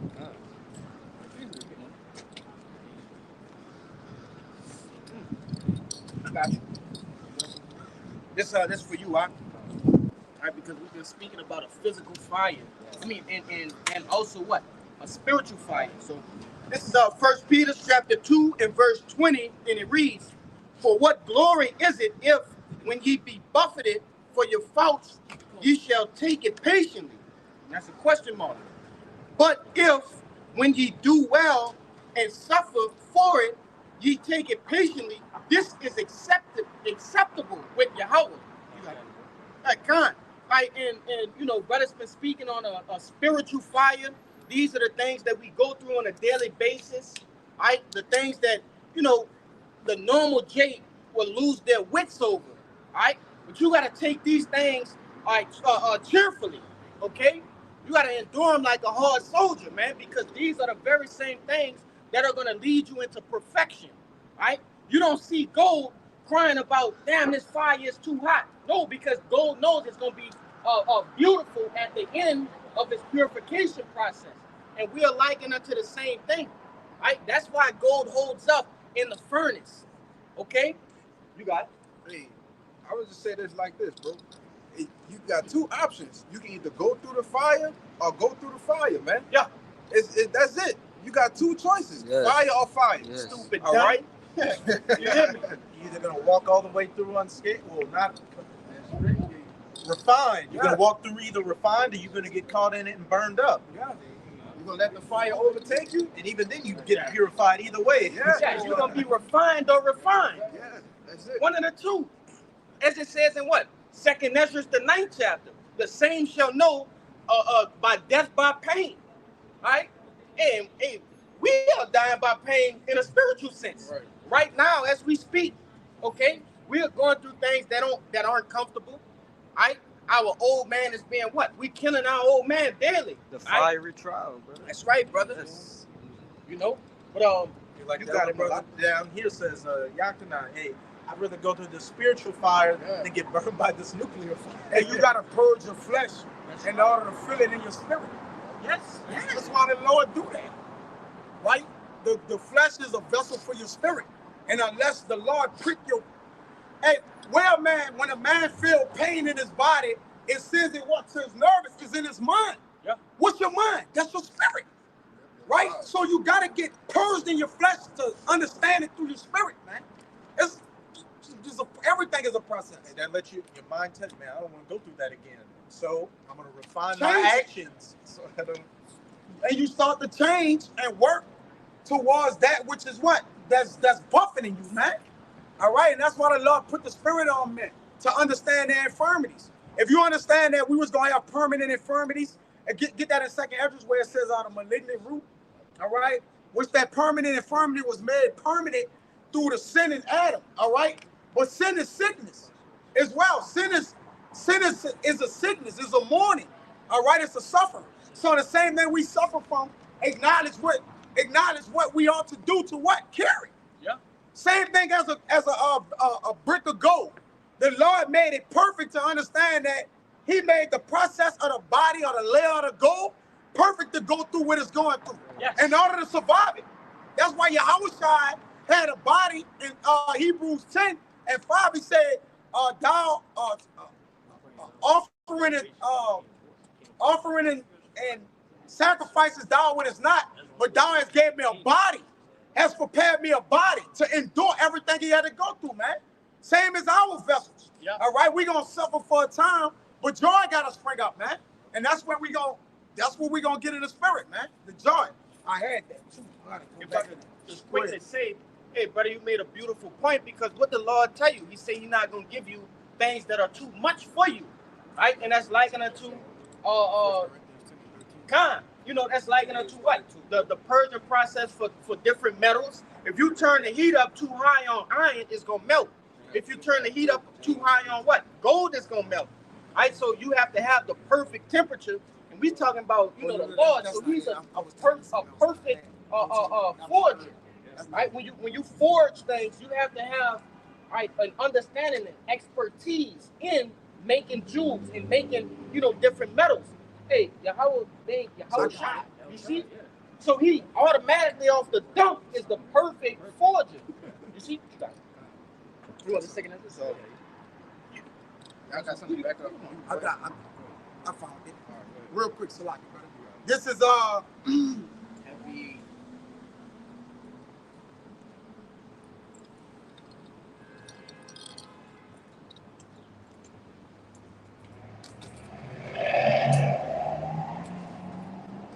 Job 38:6, it says, "Whereupon are the foundations thereof fasting? Who laid the cornerstone thereof? When the morning stars sang together." If Yahushua is that morning star, all right, who are the morning stars with him? All right, they're the cornerstone, Amen. and he's the stone that the builders didn't allow. He's the what? The ultimate stone. Yes. He's the chief cornerstone. All right. It says, when the morning stars sang together and all the sons of God shouted for joy. I had brought the joy up after the suffering, man. All right. But after we get this word, or get this liveliness in us, man, we start to sing out to the Lord for joy. And when we sing the new song, that means our what? The renewing in our spirits, man. All right. Taking us from that old man, transitioning us to the new man. All right. It bring what? It bring a joy unto us, man. You got it, bro. It's and to back that point, we're saying that we are that morning star. You know, the elect men wanted for 1,000. It's saying, like, as the scripture saying, 16:8, this shall you know who the chosen. By them going through that spiritual fire. Yeah, you never see a dull star, man. You ever saw a dull star? It's dead when it's dull. It's dead. Stars always are burning. That's just like saying, man, the sun is dull. It ain't shining. It's like, the sun died. It's a light. It's a permanent light. It's a lesser light for the day and the greater light for the night. All right, so when you think about it, it's always what? Shining. It's always serving its purpose, man. And that's what we gotta liken ourselves into as vessels of the Lord. We gotta always be serving the purpose of the Lord, man. Huh? Hey, leave him be. Leave him be. Hey, Leave him be. He good. They kind of probably drunk or whatever. Yeah. You know, it's all kind of festive. Just some please. Go ahead, y'all. Yeah. You want me to bring that second answer? Or what you got? It's, You got it? how you doing?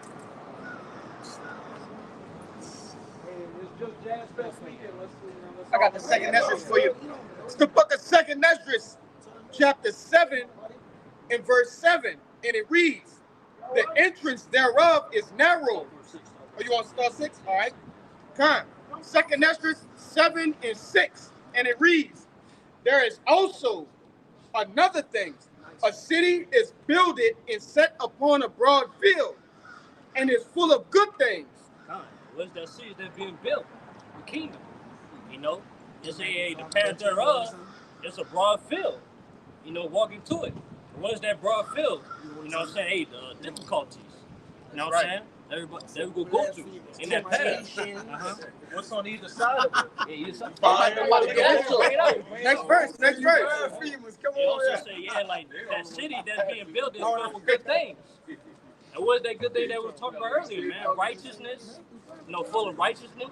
You know, everything being refreshed on the earth. You know what I'm saying? That's full of good things, man. That's right. Where we go, a joy, eternal pleasures. You know what I'm saying? That's that good thing, man. You know? If I could say, that's the beauty about refining different stones. After you finish the stones, you see, now you're able to what? Realm. You see, now you're able to, there's no more work in this stone. It's complete. Yeah, it's complete already. It's no more work. Now you get to wear it and enjoy it.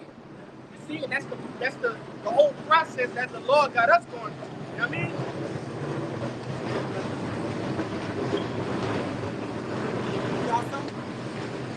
It's back in Second Esdras chapter 7 and verse 7, and it reads, "The entrance thereof is narrow, and is set in a dangerous place to fall, like as if there were a fire on the right hand, and on the left a deep water."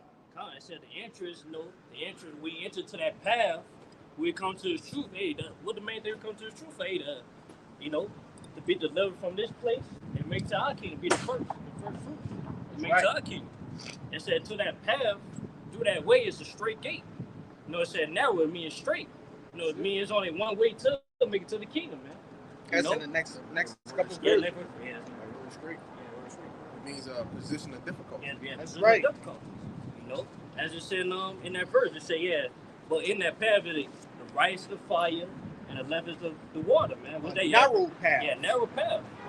You know, and with that represent all the trials and tribulations and difficulties that we're going to go through while we're walking in that path to the kingdom, that city that's being built. You know, boy, continue on. It's verse 8, and it reads, and one only path between them both, even between the fire and the water. If I could add, the brother said the city. The main thing when you come into the city, wherever you at, what you see? Lights. Lights. Lights. Right? And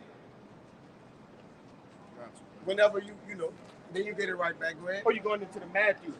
Yes. This Matthew chapter 5. I'm just swinging back to you. Yep. This Matthew chapter 5, verse 14. It says, "Ye are the light of the world." The what? Who the years? That's the elect. The stars. The stars. Bro, the elect really the stars of the earth. It don't quite yet, like it said in Romans. It don't appear to be yet. Yeah. Same thing as a star. Sometimes it don't appear to be that it's gonna be shining, but you will glance and then look back and then it's lit up, it's illuminated. So it don't appear to be right now that the true stars of the earth are actually shining. All right. The dimmer stars that they call celebrities and different things of this earth, the Lord illuminaries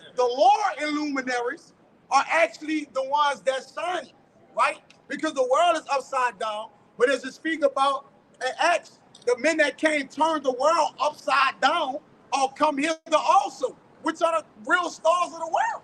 So when the real stars start to come out and shine, which you're going to see your teachers, so they're not removed in the cone anymore, those stars are shining bright in the sky now. They're the light of the world now, all right? When you see the most stars at night is what? When you don't see the lights in the city. Yep. Those are the lower luminaries. Yeah. Hey, we're seeing the true stars of heaven shine right now in the darkness, and we're seeing it more and more as these lights in these cities die out, as Babylon, as Esau's system is dying out. Because stars, Right. contrary to popular belief, how the Lord made the constellation of stars. And listen, we not the greatest, but like he said, those stars can't shine with those stars. Every star that shine together, they got to be on the same level. In the kingdom, 144,000 stars are going to be shining together. All right? Is that they're going to be together. They're going to have their illumination. That's why right now, it's not required that we looking for shine of glory. We just want to give out the light until those that need the light, until all the lighters be together. A light shine the best and the brightest when all of them are illuminated. If you got 4 lights in your house and one is out, you're going to get a little lesser light in that area. It's going to be a little dim. It's going to be a little dim. But when the elect shine, all the lights are shining together, man. Ain't no such thing as, oh, he going to be shining a little lighter, but no. We're going to be known as one light. It's going to be one light. Go ahead, brother. The city of Jerusalem. The city of Jerusalem. It's not said. It's verse It's 14. yes, brother. It says the city that is set on a hill cannot be hid. You break it down. Y'all break it down. It says, and as the brother was going into, that city is what? New Jerusalem. You set it on a hill, which represents what? A city. Man, threw me off, bro. The city of Jerusalem going to be set as a hill. Yeah, and that city, that light, the real luminaries is not going to be hid, man.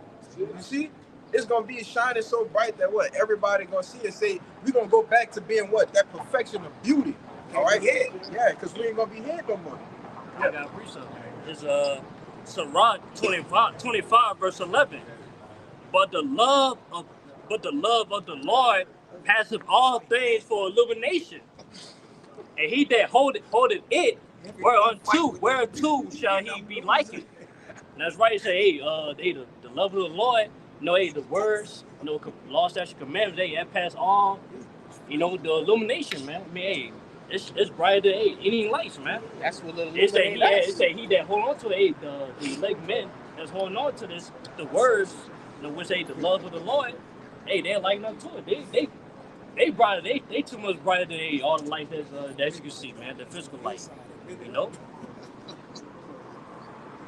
that was it, bro?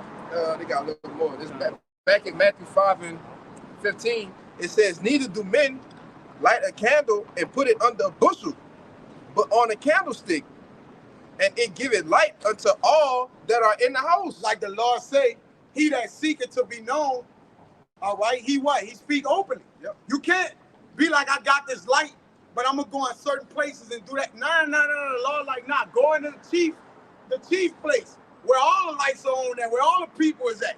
You can't like seclude yourself. The Lord like, he that seeketh to be known, he don't do anything in secret. You gotta say that to the world, man. And that's why the Lord put us on the forefront, and that's why all the cameras of the world is on the who? The Israelites. Everybody is like, who those guys? All this, or that. They're putting in algorithms and different things because why? All the attention that's came to the real lights of the world once they came out, which starts with our apostles and elders. All right, our teacher will not be removed in the cone anymore. Your eyes shall see than teach. But you saying the light of the world. It just don't appear that they are now until what? They get into what? The real world, or the world of Israel be what? Lifted up, right? It started the kingdom of heaven coming down. But as it was coming down, it's going to have a glow to it, baby. It's going to have glory on it. When the purification done. Yes. You're going to see the glory of the new world coming down. John seen it. All right? Go ahead, you got to back you up. You know, it's talking about how all eyes are on here. What did they just talk about, you know, pushing through the Congress, that anti-SIM bill, where, you know, one of their definitions for that organization pushing for it is saying that the Jays killed Yahushua, which it wasn't those Jays, it was the real Israelites, but they link it as them. So what? They're looking to make the Bible illegal. They're looking to put that light out. But what? A light upon a hill cannot be hid. You read it. Yeah, I don't want to say this. And it's on this hill, this government right now. This light is burning this government. It's from the small animal. It's not from the hills, though. You know, you got to come up from the hills. The smaller governments to what? The greater governments, man. And it reaches heights. It reaches heights. Now you got the noble. You got a cutoff point. It's something that they're gonna have to do. They gotta do something. We gotta put that fire out. We gotta put that fire out. It started small. Yeah. It started just like a fire, right? A wildfire.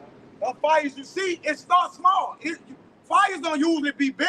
It just start out big. It just start to attach to more and more, so that fire was spread. That spirit of fire was spread through all the men in different areas that it was supposed to get on. And guess what it did?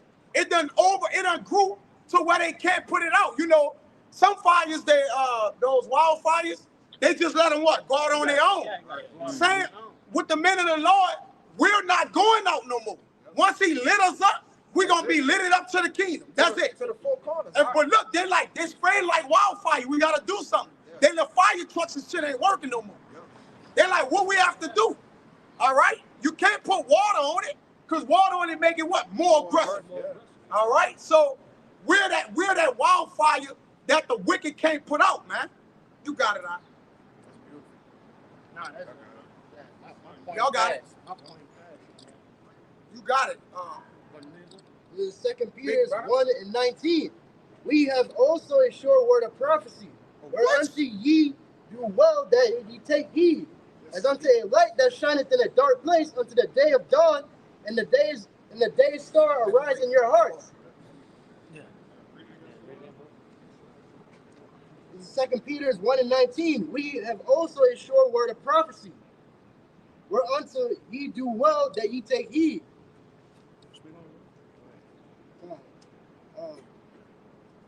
We're like more confident within the word that we have. Like the Bible is everything that's in the Bible is gonna come to pass regardless. That's right. And you take heed. Hey, faith, just to add to the brother, faith show the fire in your spirit, man. Hey, faith precede them, bro. If you're really not all that faithless, your moves and the way that you react and the things that you do, it's gonna show forth into the Lord.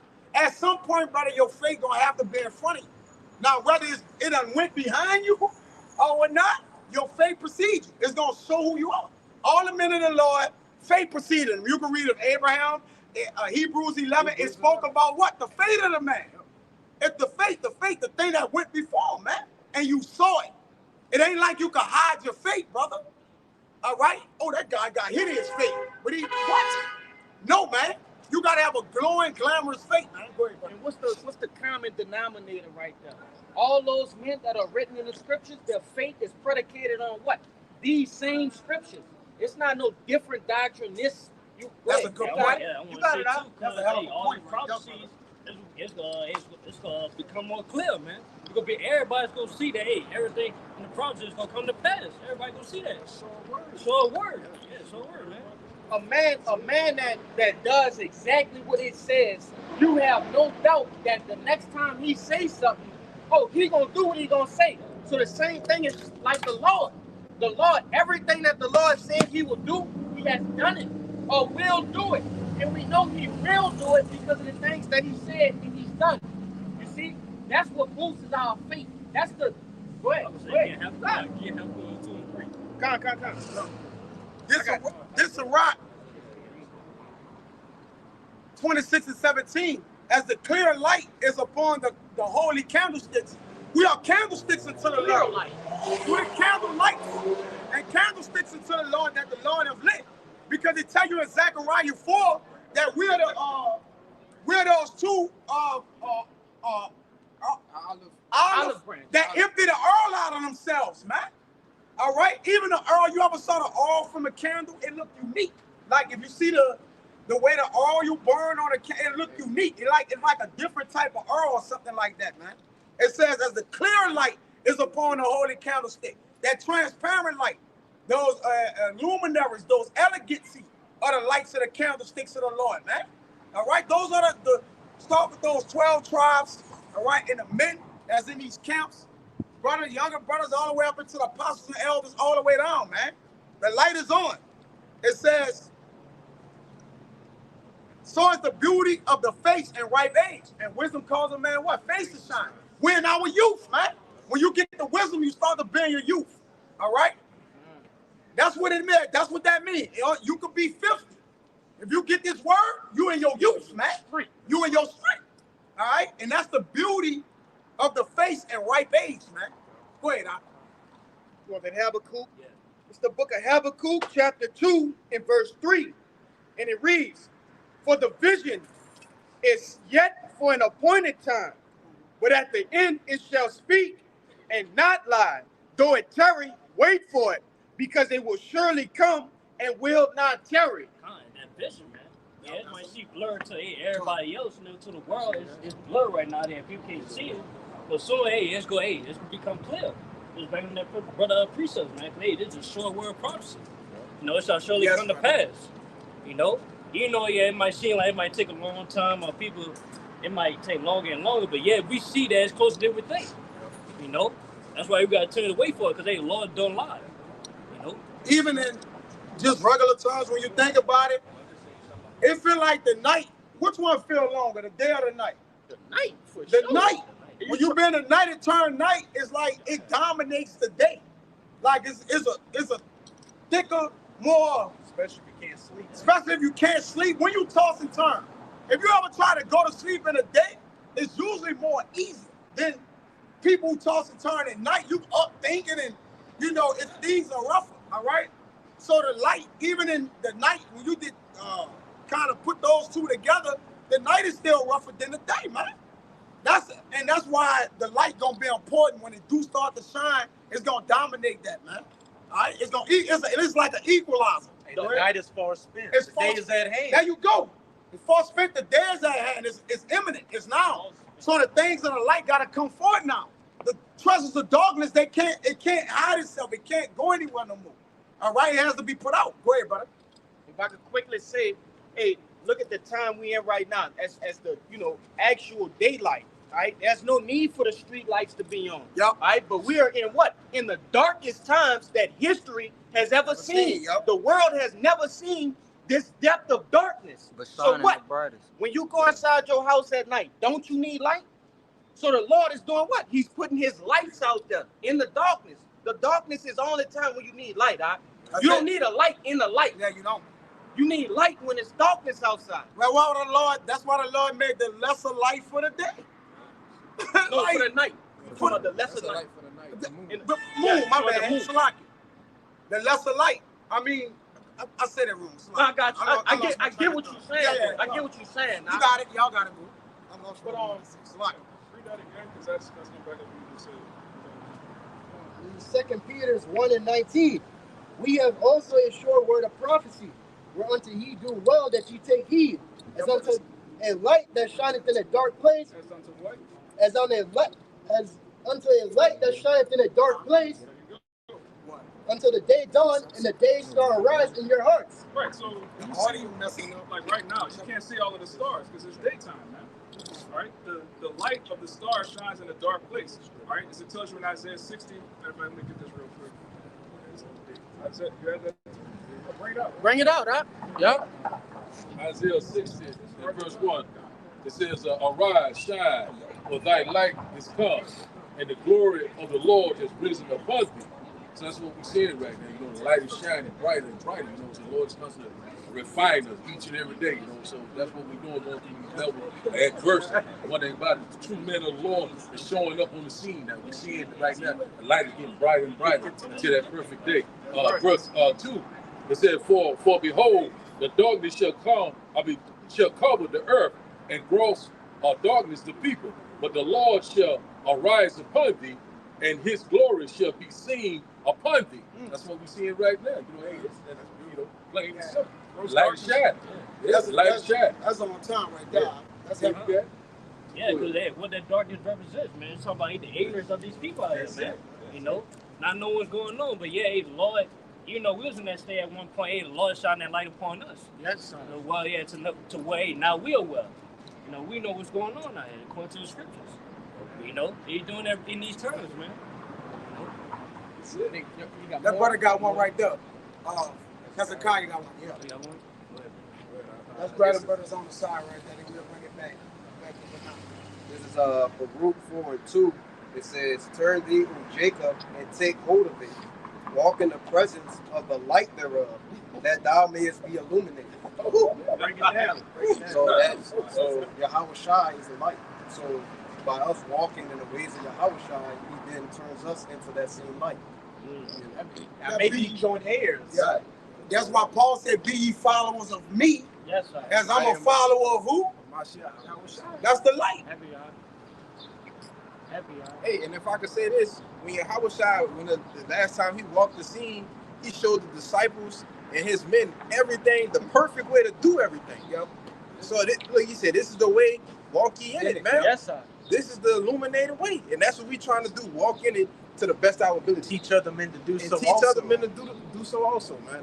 That men may, what it said that men may see the light of, God damn, sure. It says that men may see. Nah, that's heavy though. That's heavy. You know. But then also, you know, when you start to think about it, when the Lord said He gonna return, You read that? in the Yeah, night, get to 16. you know. I was my bad. But He gonna only see know, whom to save whom. The light that He, you see. He got it. He gonna read Y'all got here. it. He didn't read Y'all got 16. Y'all got it. It's Get to it. Matthew 5:16. Come on. It says, let your light so shine before men, Ooh, come on. that they may see your good works, Yup. and glorify your Father which is in heaven. That's the light circulating in the house of the tabernacle of the Lord. It says the tabernacle of the Lord is with who? Men. It's with men. But it's in the house of the Lord also, which where Yahweh Shai is at. All right. Once Yahweh Shai not, right, it says not, he coming in that house. Once the Lord, the house Yahweh Shai built with his men in his tabernacle, the light is circulating in the house. There's not one man in there who don't got that power source from the Lord. That's right. Everybody in that house contribute to the power source that's going through the house. And the house is Yahweh Shai, which is said that in John 3. Hear that? Every man building some house, but the house is Yahweh Shai. But the man of the house is Yahweh Shai. So like, I'll paraphrase that. That's only true what you're saying, because what do you do Hebrews when you see a out light in your house?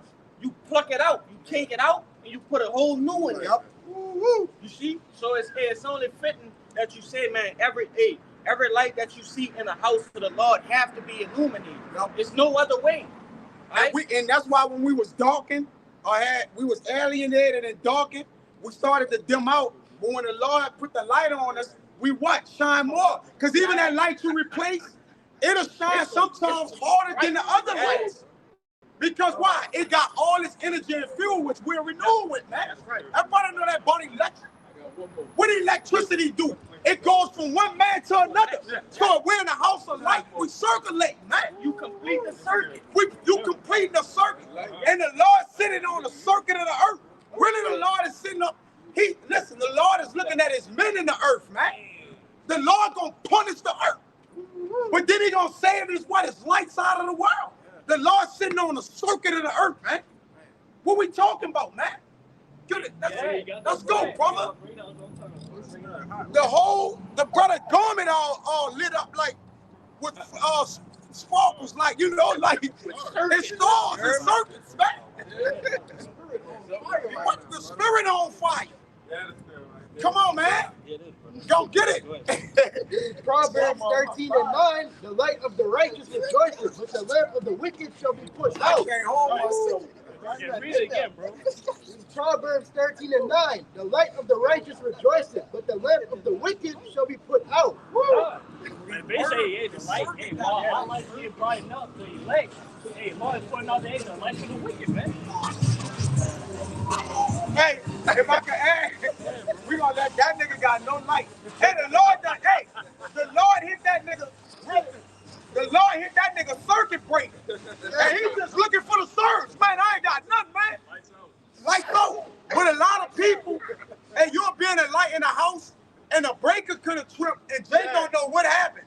But it's as simple as same thing with us. Satan will come into a circuit breaker and then now your power source, you just looking around, you call it energy, different people that be like, you see that it just was a click of the circuit breaker, and you like, damn, man, where am I? The men of the Lord, their light can't go into that bush. If it start to go out, if it start to fade to dim, they know what to look for to reignite themselves, man. That's through examination. Hey, any man that want to deal with electricity, when he's going looking for problems, he gonna get a ground all start. Then he's about to examine the line. He about to go from what you going? Looking from coming from place to place to see where you need to cut and send the rest of the energy towards, man. I don't know about it.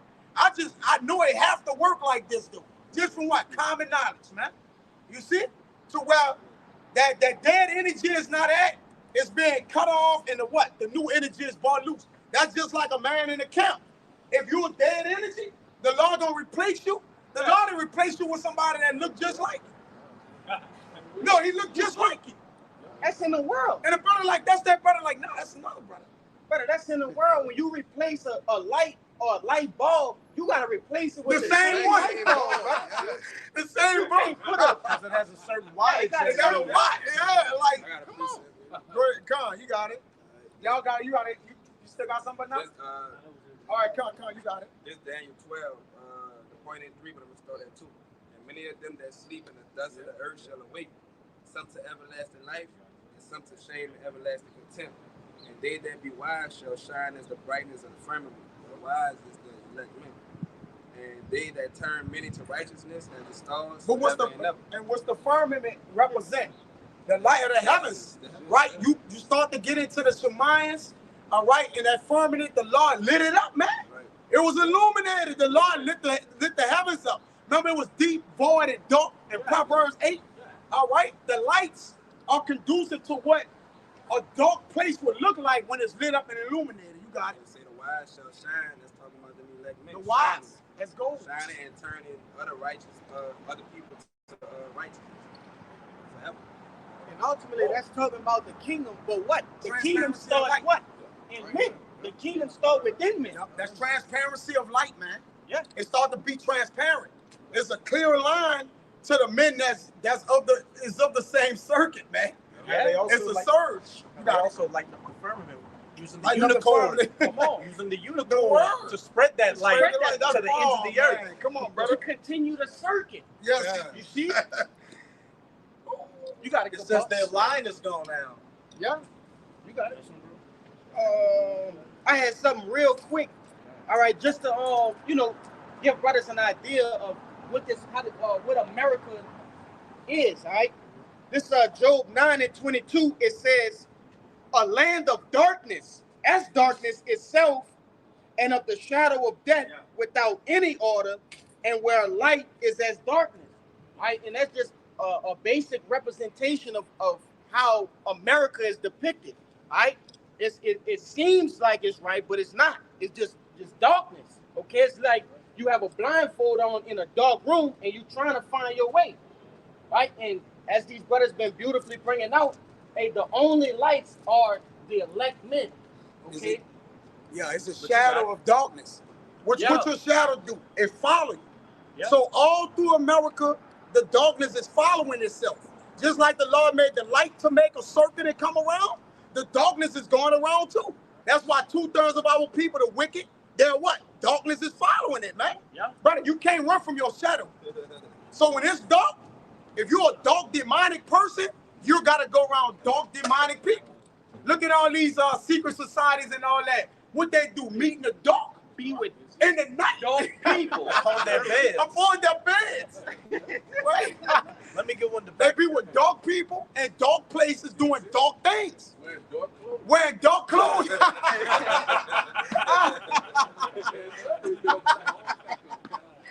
Yes, Lord.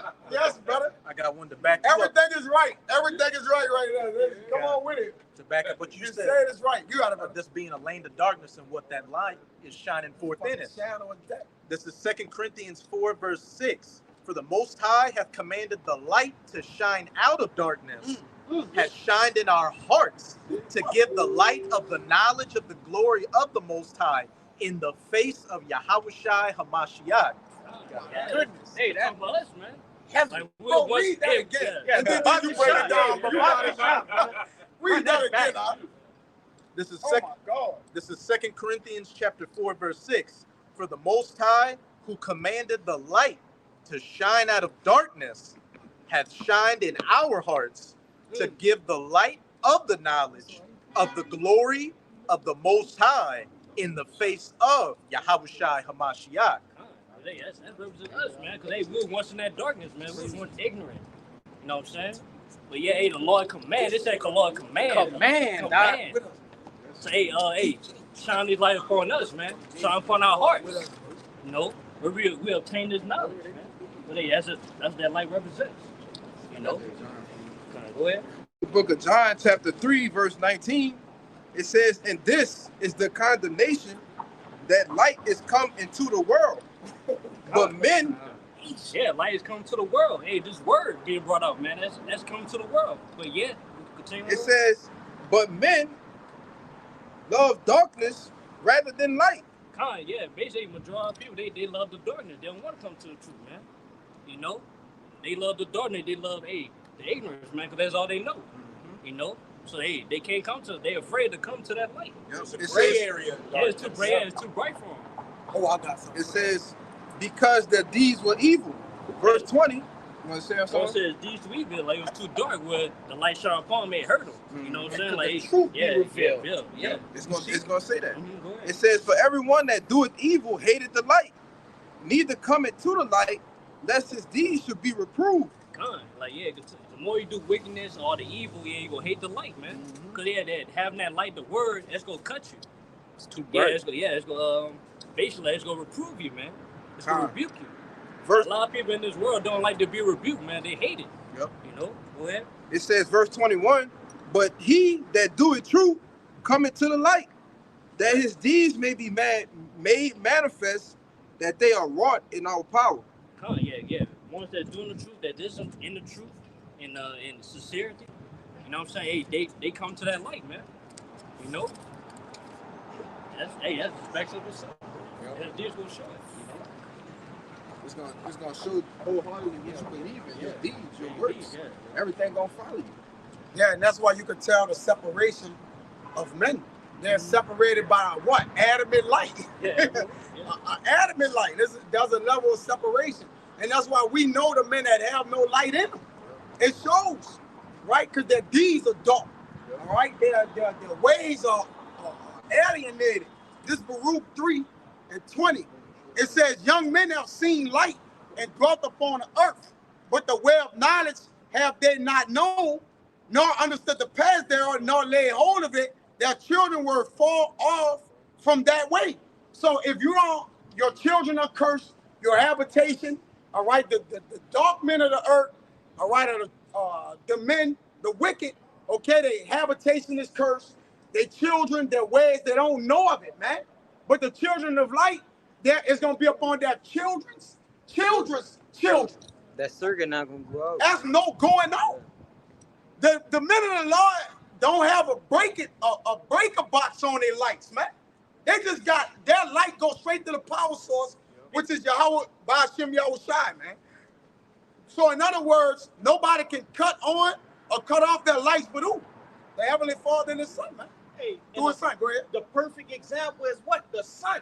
The Son. They don't have no goddamn breaker box on No. the sun. The sun is continually shining And in it's its day. season. Every day Yeah. it hates, it Goes to a excels. circuit. Yeah, the one day it excels in itself and it goes in its He circle. never Tell you cut that. off though. It never cut That's off. that's what I'm trying to, Those push circuit breaker. that point. Yes, brother. He can't never cut off. Yeah. He just go to a different part of the earth and shine therein. That's it. That's it.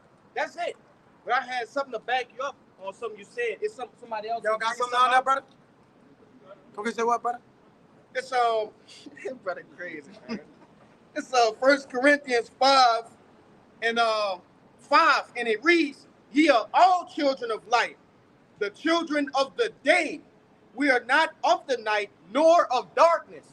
And just to further back up the point that all the brothers was bringing out, man. And we are the children of the light of truth, right? We abhor evil. We abhor the night because evil things happen in the night.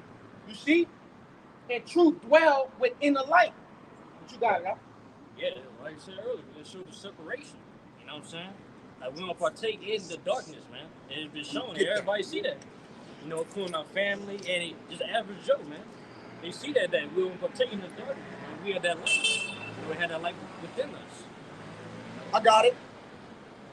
Which we have mentioned in Sirach 16 and 16. His mercy is manifest to every creature, and he has separated his light from the darkness with an adamant. That's what I had went into.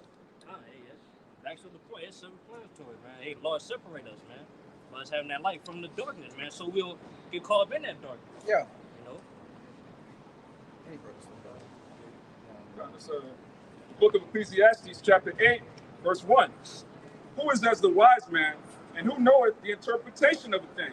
A man's wisdom maketh his face to shine, and the boldness of his face shall be changed.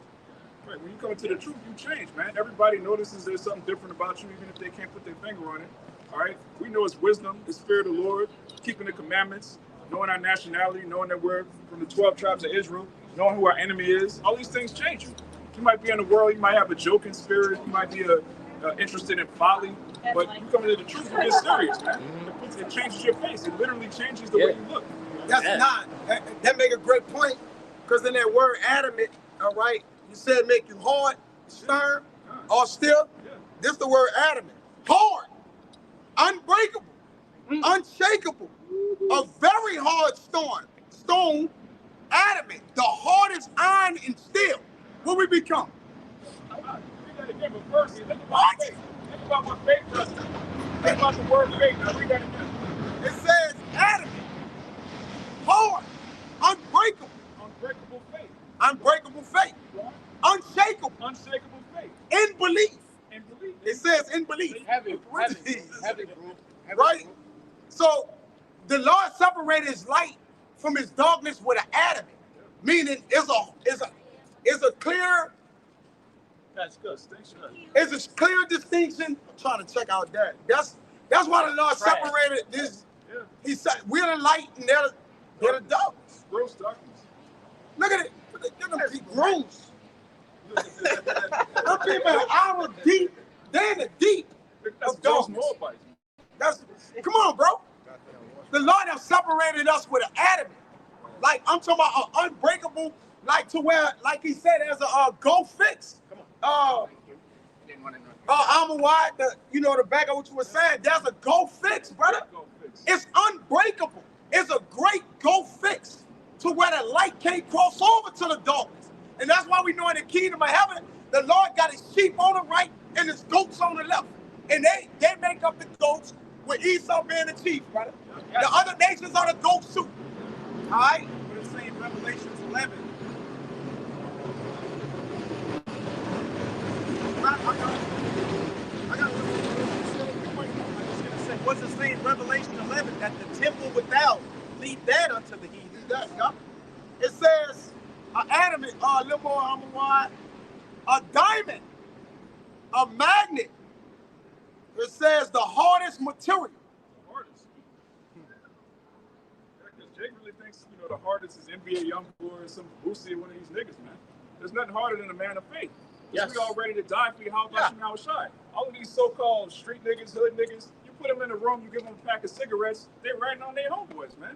Telling the whole hood, man, these niggas aren't hard, man. What's hard is having the United States government label you a terrorist because you believe in the Bible. An enemy of the state. An enemy of the state because you believe in the Lord and the resurrection. Our ancestors, our forefathers was hard-bodied. There was we been of antiquity. Go ahead. Yeah, in Second Maccabees it tell you that they had men that was ready to die behind righteousness. Yep. The law. Behind the law. So there was what? There was adamant. Yeah. Right? There was adamant. It says applied in antiquity to a metal resembling gold, a white sapphire. Man, that white, that pure. When you hard, you pure. I'm standing on business. This is it. Ain't no wavering. Ain't no being double-minded. This is it. And guess what? We those men. That's right. You know you right. We those men, man. That's right. We believe we those men. All right? Because it re-entered into us that, man, look, we adamant, man. Salah. You don't need to waver. Salah, man. Oh, man. You don't need to waver when you're sure. Because you're right. Yep, to love passionate. Truth can... It's true. It's based on facts. Only lies are waverable. A rock doesn't need to move because it knows it's hard. Come on, man. Everything breaks on it, like everything breaks on Yahweh. And that's why we drunk of that rock, that spiritual rock. Yep. And then you begin to get the stone, hit a cornerstone. We drinking of that. He's living in us. He nourishing us. Come on, man. Hey, that's that same spiritual rock, man. Hey, when Moses broke that rock, what came out of it? Water. Water. It was coming out of this spiritual rock. Water. Water. It's like, you gotta be made hard, man. Hey, the great word, you brothers on the side. What endure means? To persist. Persevere. Don't give up. What does the word endure mean? What the word endure mean? In the Bible. Patience. Enduros. Persevere. Tell him, the word endure means to make hard. Make hard. So you endure, you man, you being adamant. Man, brother, this is it. This it, brother. This the truth. Endure hardness as a soldier. Endure hardness as a soldier, but you gotta be made hard. Patience means to suffer. You long suffering. You being made hard though. And that's why the Lord put us in captivity in these different infirmities to make us hard, man. So we can what? Endure all things, man. Yeah, withstand. Withstand. Go ahead, buddy, you got it. This is 2 Timothy 2 and 3. Thou therefore endure hardness as a good soldier of Hamashiach Yahushua. Right, that word duros means to make hard. So being a soldier is going to make you hard, man. Going through adversity, all right, your family coming up against you, the society coming up against you, just random impurities, man. This society, it makes you hard. Because if you're a man of the Lord, your forehead is going to be completely hard against these people's foreheads. They're trying to celebrate Christmas and these pagan holidays. We're trying to celebrate the holy days of the scriptures. They're trying to commit adultery. We keep the marriage laws of the Bible. They're trying to eat pork and catfish and shrimp. We adhere to the dietary law. All of these things make us contrary to these heathen, man. These people in the world, they're soft. Like the brother was saying, when you don't have faith, you waver. 1 minute you believe in sweet Jesus, the next minute you're a Muslim, the next minute you black conscious, the next minute you woke, the next minute you spiritual, but not religious. I believe in this. I believe in a woke nigga. Like all of this is madness, man. Once you believe in the truth, it's unwavering. You can't convince me the name of the Lord starts with the letter J. Once I know the Lord's name is Yahushua, you can't convince me the so-called white man is Jesus. Once I read in the scriptures that he's a man of color. Like that's why he's a stone of stumbling as well. And the balance. He's an adamant stone for what? The elect. Everybody else, he's a stone of stumbling, man. So he's adamant on with the ones on the other side who can't get it. Y'all are unchangeable. unaltered. I got that. Go ahead, you got it. You just finish your point, Amawat? This First Peter chapter 1, verse 6. It says, wherefore also it is contained in the scriptures, behold, I lay in Zion a chief cornerstone, elect, precious, and he that believeth on him shall not be confounded.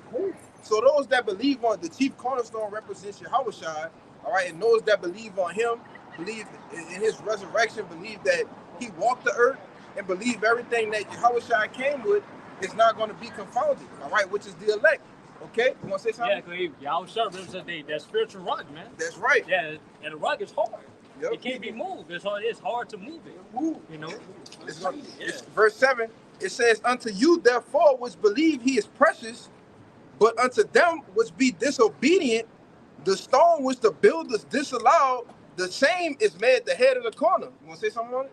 Yeah, you got it, bro. Yeah, and so the stone which the builders disallowed, those who rejected Yahushua, that same man was made what? The head of the corner, all right? The chief, the king of Yasharallah, man.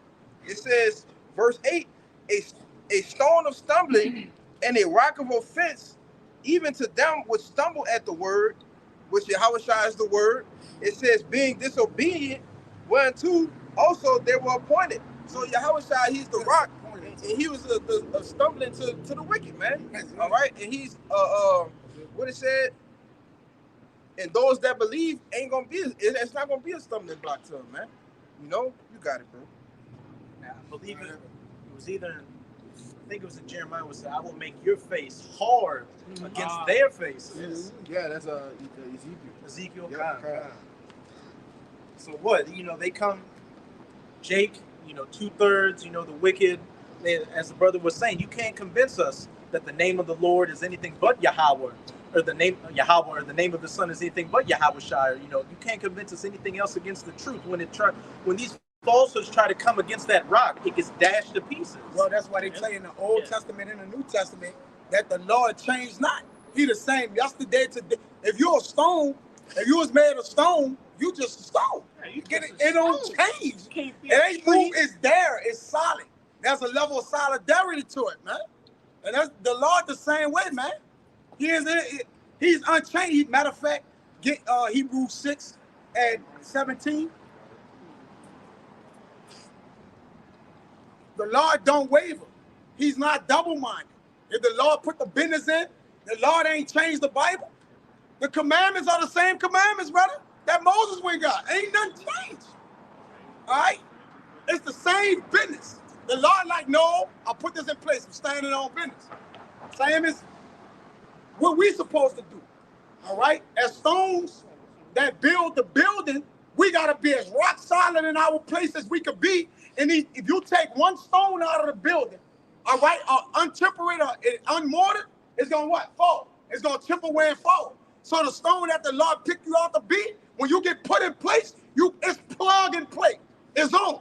Ain't no pull out, or I'm going to get out for a little while. You know, y'all hold my weight. Nah. All right, once the Lord pull you and plug you in place, you got to withstand your stability and your foundation. Go ahead. That's where you at. Where you at? Your lot. You in your lot. All right, so you're not like the man next to you. You in your lot. All right, so you put in that building to serve for what the Lord put in your spirit. Go ahead. He's a freak, man. Jacob, freak. Book of Hebrews chapter 13 and 8. Nah, 6. Get the You 6. want same yesterday and Nuh-uh. I got that one on Malachi. Said, but not holding it. But not holding it. Come Go on. ahead, The 6th. He say, You say what? He's unaltered, unchanging, like But not, Hebrews but 6 not and about to what? get it. But not get it. 17. Yeah, He right there. it's somewhere right there. He got it. I ain't see it. I can't see it. That's it. When you start reading, I'm gonna read it. I'm gonna say that's it. Is Hebrews 6 and 17, wherein power, willing more abundantly to show unto the heirs of promise the immutability of his counsel. Right, the immutability. Get that word immutability. All right. Go ahead. The immutability of his counsel confirmed it by an oath. Yep. So the Lord confirmed his immutability by oath. Meaning again, when you make an oath, you got to stand on what you made. Yeah. The Lord swear by nobody greater than himself. The Lord swear to stood on business, and there's nothing greater to swear by. The Lord like, no, I'm swearing on me, myself. So he did it with an oath, and there's an immutability to what the Lord do. So when he do put us in as stones of that stone that's been that chief cornerstone, it's nowhere to run, brother. It's nowhere to go. All right, that's your final lot, right? And we're standing our lot in our last days. The minute, as it says in Daniel, we're in our last lot. You where you supposed to be at, man. Believe this is it. Don't waver. Don't think it ain't it. This is it. Go ahead, huh? Hey, if I can make a point. You got immutability? I got that. I got this in the NLT too. Beautiful. Come on. Go ahead. Oh. Okay, come on.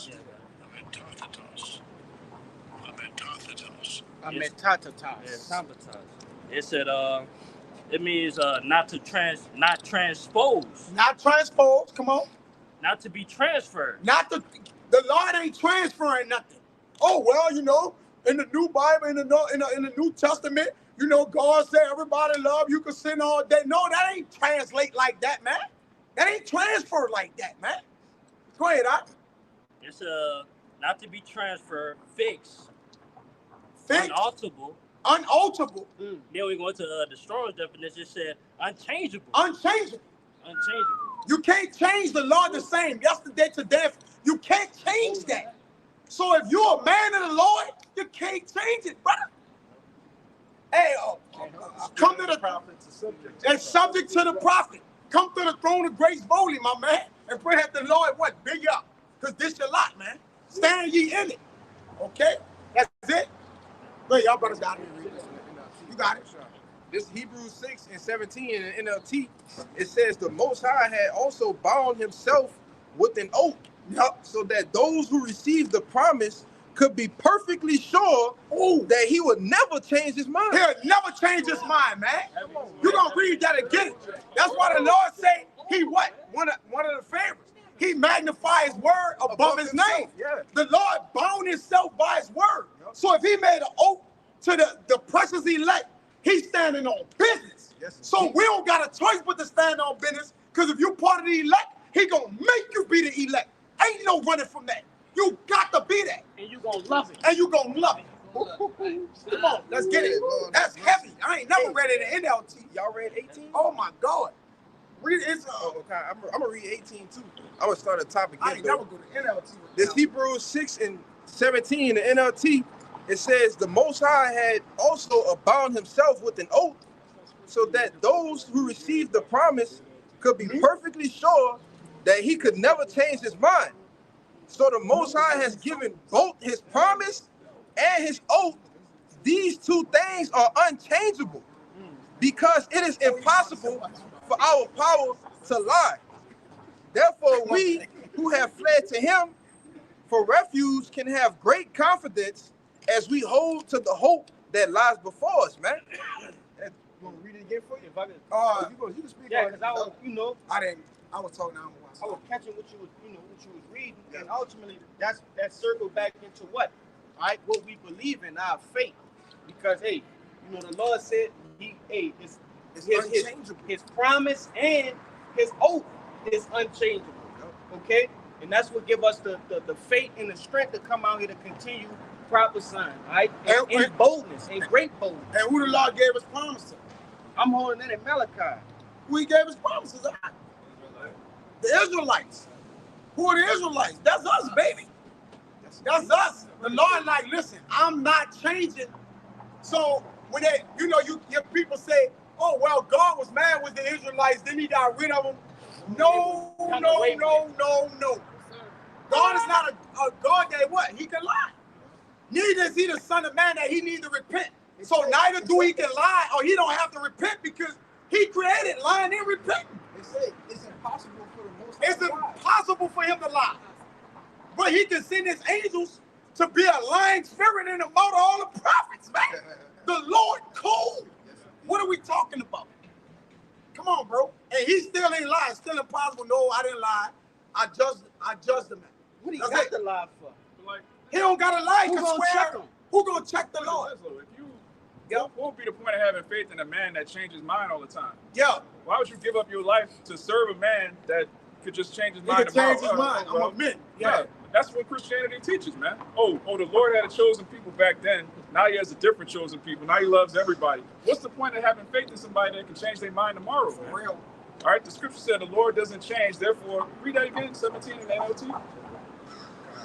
Yeah, once you understand the immutability of the Lord, that's what builds your faith. Knowing he kept his promise to the Israelites in Egypt. He kept his promise to us in Assyria, in Rome. Everywhere. Everywhere. He was always the Lord the whole time. Here he say he gonna keep his promise with us.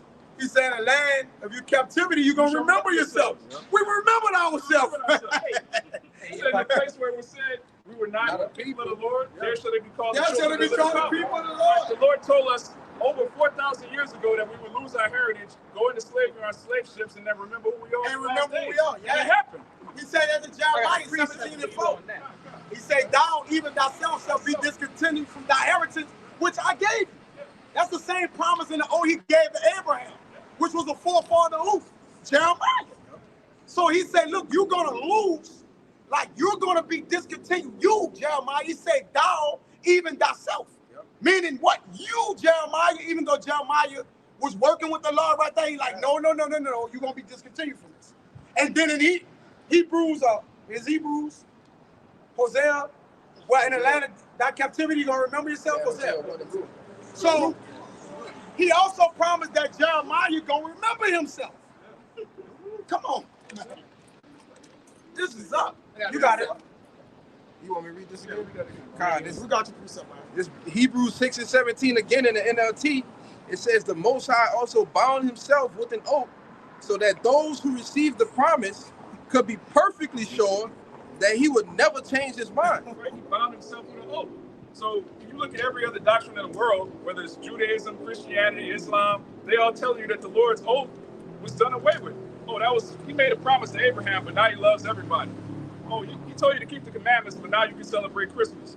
That's madness. What kind of man is going to have faith in a God that changes his mind like every holiday season? Like, that's madness, man. The Lord has not changed from Genesis to Revelation. That's the same God. So you can have faith in that. You got it, right?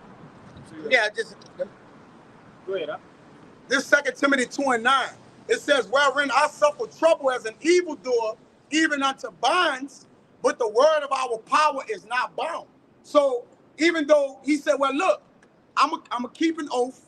I'm going to be who you are. You can't bound his word. He bound himself by the word, but we can't bound it. We can be in bonds, though. Like, we could suffer in bonds. We could actually be in chains, different bonds. But the Lord, nobody can chain or bind the Lord. Or what he says. Only he can chain or bound himself, man. So, again, wherein I suffer trouble as an evildoer, even unto bonds, but the word of our power is not bound. But though yet he bound himself in the immutability, man. So is the Lord tripping here? Is he lying? Is he conflicting himself? No, you got to understand what's going on, man. Great, huh? And it's something to back up what the brother Amawad had brought out of what he spoke on, right? The Lord said what? In Deuteronomy, the 28th chapter, 15 all the way to 68, that what? He will do the very same things that we have been, suffered, right? He's done those things, but he doubled down and said this Lamentations chapter 2 and verse 17. It says, the Lord hath done that which he devised. He has fulfilled his word that he had commanded in the days of old. Wasn't that the days of old? You see? Hey, if I can make a point, that word devised goes into a plan. Yeah. So the Lord did exactly what he planned to do, man. That's right. He didn't change his mind. At all. That's a plot, too. It reads, he hath thrown down and hath not pitied, and hath caused the enemy to rejoice over thee. He had set up the horn of thine adversaries. All right, and that's alluding to exactly what the brother had said. All right, all the curses of Deuteronomy, the 28th chapter. All right, we have endured those things. We have suffered at the the mercy of the Lord those things.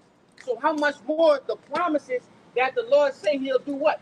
Deliver the lights of the world. Yeah, he's saying wrath, remember mercy. That's right, huh?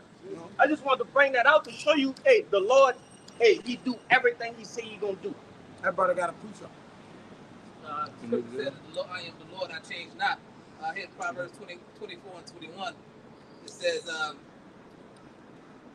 my son, fear thou the king, and fear thou the Lord and the king, and meddle not with them that are given to change.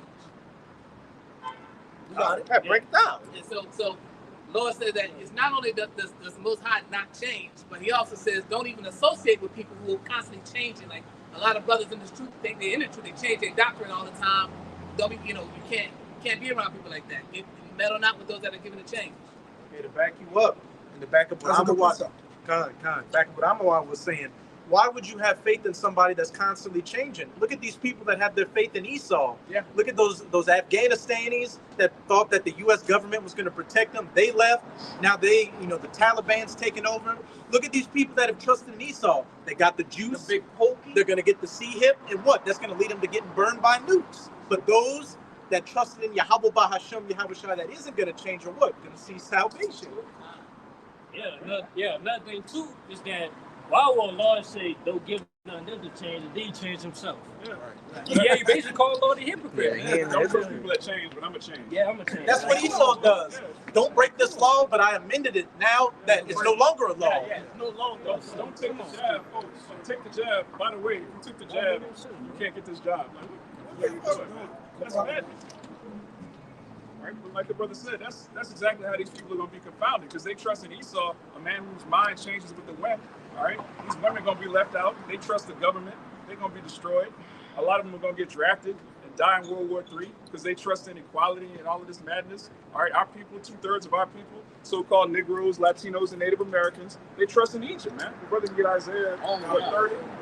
Same as jobs. And that's why the Lord like, listen, these jobs, certain things, they gonna what? Change. Yes, sir. It's about to change. And if it do, that's why it says buying and selling gonna deal with sinning. Because when it change over to that, is you gonna change? Sin. Because now you're sinning. Yes, Okay? sir. You was telling people not to sin, but then you like, well, man, the job, so I gotta feed my kids, man. You gonna sin.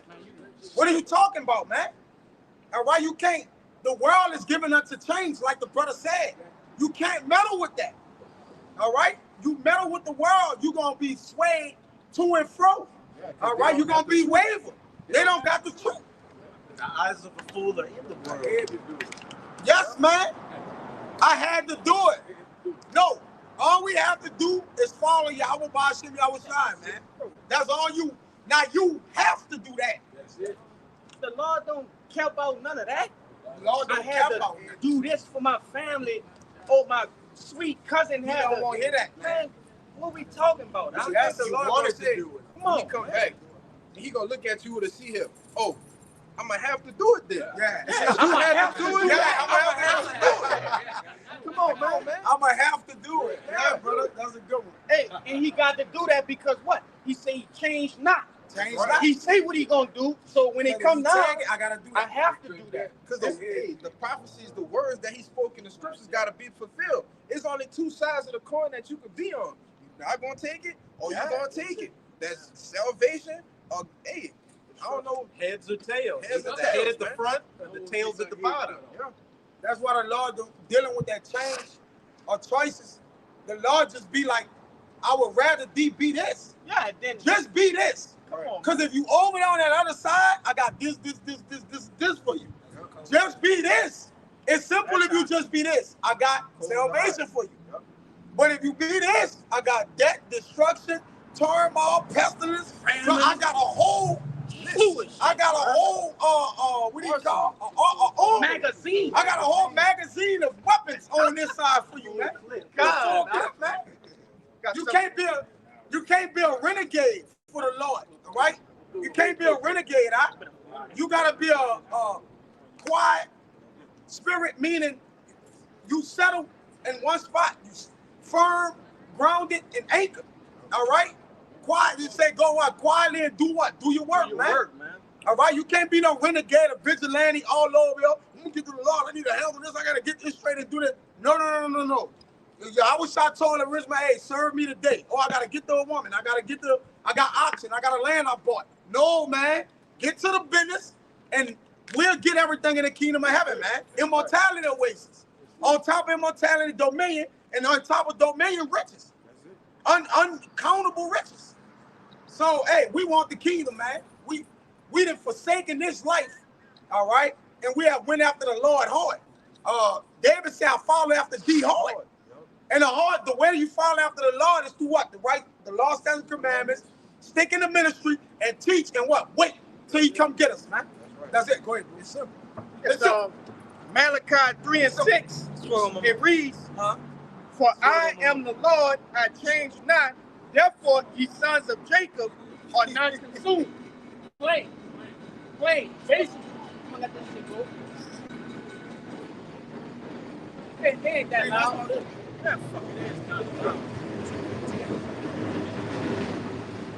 I got one more. Yeah, but the Lord, I'm gonna read it one more time. Malachi 3 and 6. For I am the Lord, I change not. Therefore, ye sons of Jacob are not consumed. That's so it. basically, the Lord telling you what? I ain't gonna consume it. Hey, and what? Did he promise that or did he not? Yep. He did. So how can he you know, you have certain people say the Lord's chosen people was done away with. No. He literally telling you he gonna save them. Yeah, he said I ain't gonna give you a full end. Or is it Jeremiah, something like that? Expected end. Yeah, we have an Jeremiah expected 29, end. 11.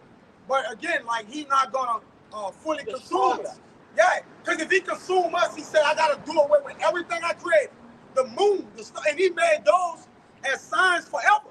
Yeah. Right? If I made the moon and the sun forever. If I do away with the sons of Jacob, the children of Israel, totally, I gotta do away with everything I created. Right? And the Lord standing on business with his word. So it was created for us. Drop the word. It was created for us. One more time, brother. Come, Malachi 3 and 6. For I am the Lord, I change not. Right, the Lord changes not. That's his immutability. And what's the purpose of his immutability? Therefore, ye sons of Jacob are not consumed. So the Lord's immutability goes with Israel being saved, man. That's it. You have faith in the Lord's immutability. He can't change, therefore we're not going to be destroyed. We're going to be saved. We're going to be saved. Undoubtedly. Hey, undoubtedly. Indubitably. Indubitably. One thing about the Lord, if the Lord say he going to save us, then brother, what else? What else we looking, what we thinking about? I don't know. No, the Lord going to stand on business, and you got to pray to the Lord. Lord, you said you was going to save us. And the Lord like, yeah, I'm going to save y'all. He created his son. What he do? From the beginning to save us. To save us. The Lord's son in the end. He said I'm the what? Alpha?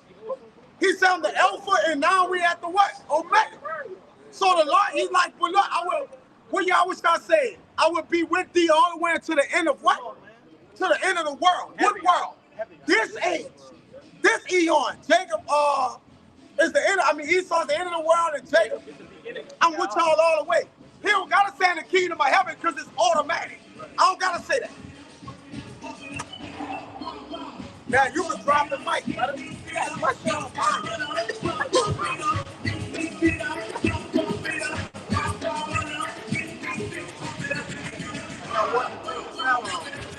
Like I said, it's last night.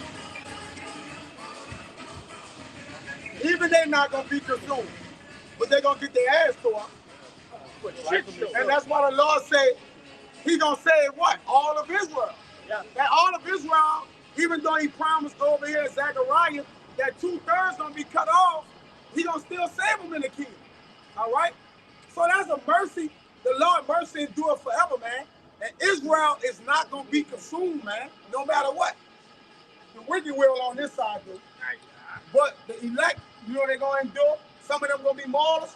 But at the end of the day, the righteous elect gonna help forward the kingdom of heaven by bringing the 2/3 back, which the Lord counseled on this side.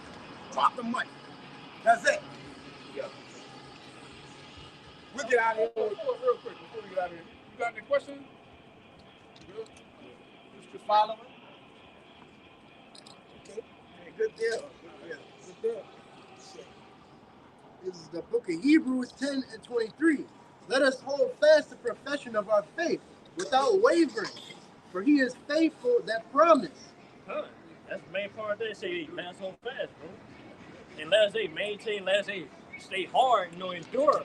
It's truth, man. At the end of the day, the Lord promised that he gonna save us out of it, man. Right. So, all we gotta do is continue on hoping, continue that hope, continue that belief, and we're gonna get out of here, man. That's right. You know? Back up the point you just made. We can go. Yep. Yeah. Yeah. This is Isaiah 55, verse 11. so shall my word be that goeth forth out of my mouth. It shall not return unto me void, but it shall accomplish that which I please, and it shall prosper in the thing whereto I sent it. It said the word shall, hey, go forth, man. It's not shall return. I mean, everything the Lord says is going to happen with a destruction of America, the establishment of our kingdom. You know what I'm saying? The heathen nation, they're going to be slaves. Salvation of the elect. Salvation of the elect. Them being burnt. Yeah, it's not going to change, man. It's going to happen, man. Them getting eradicated after 1,000 years. Yeah. He said it. He said it. It's going to happen. It gotta man. come to pass. It's going to come to pass. That's it, bro. That's it.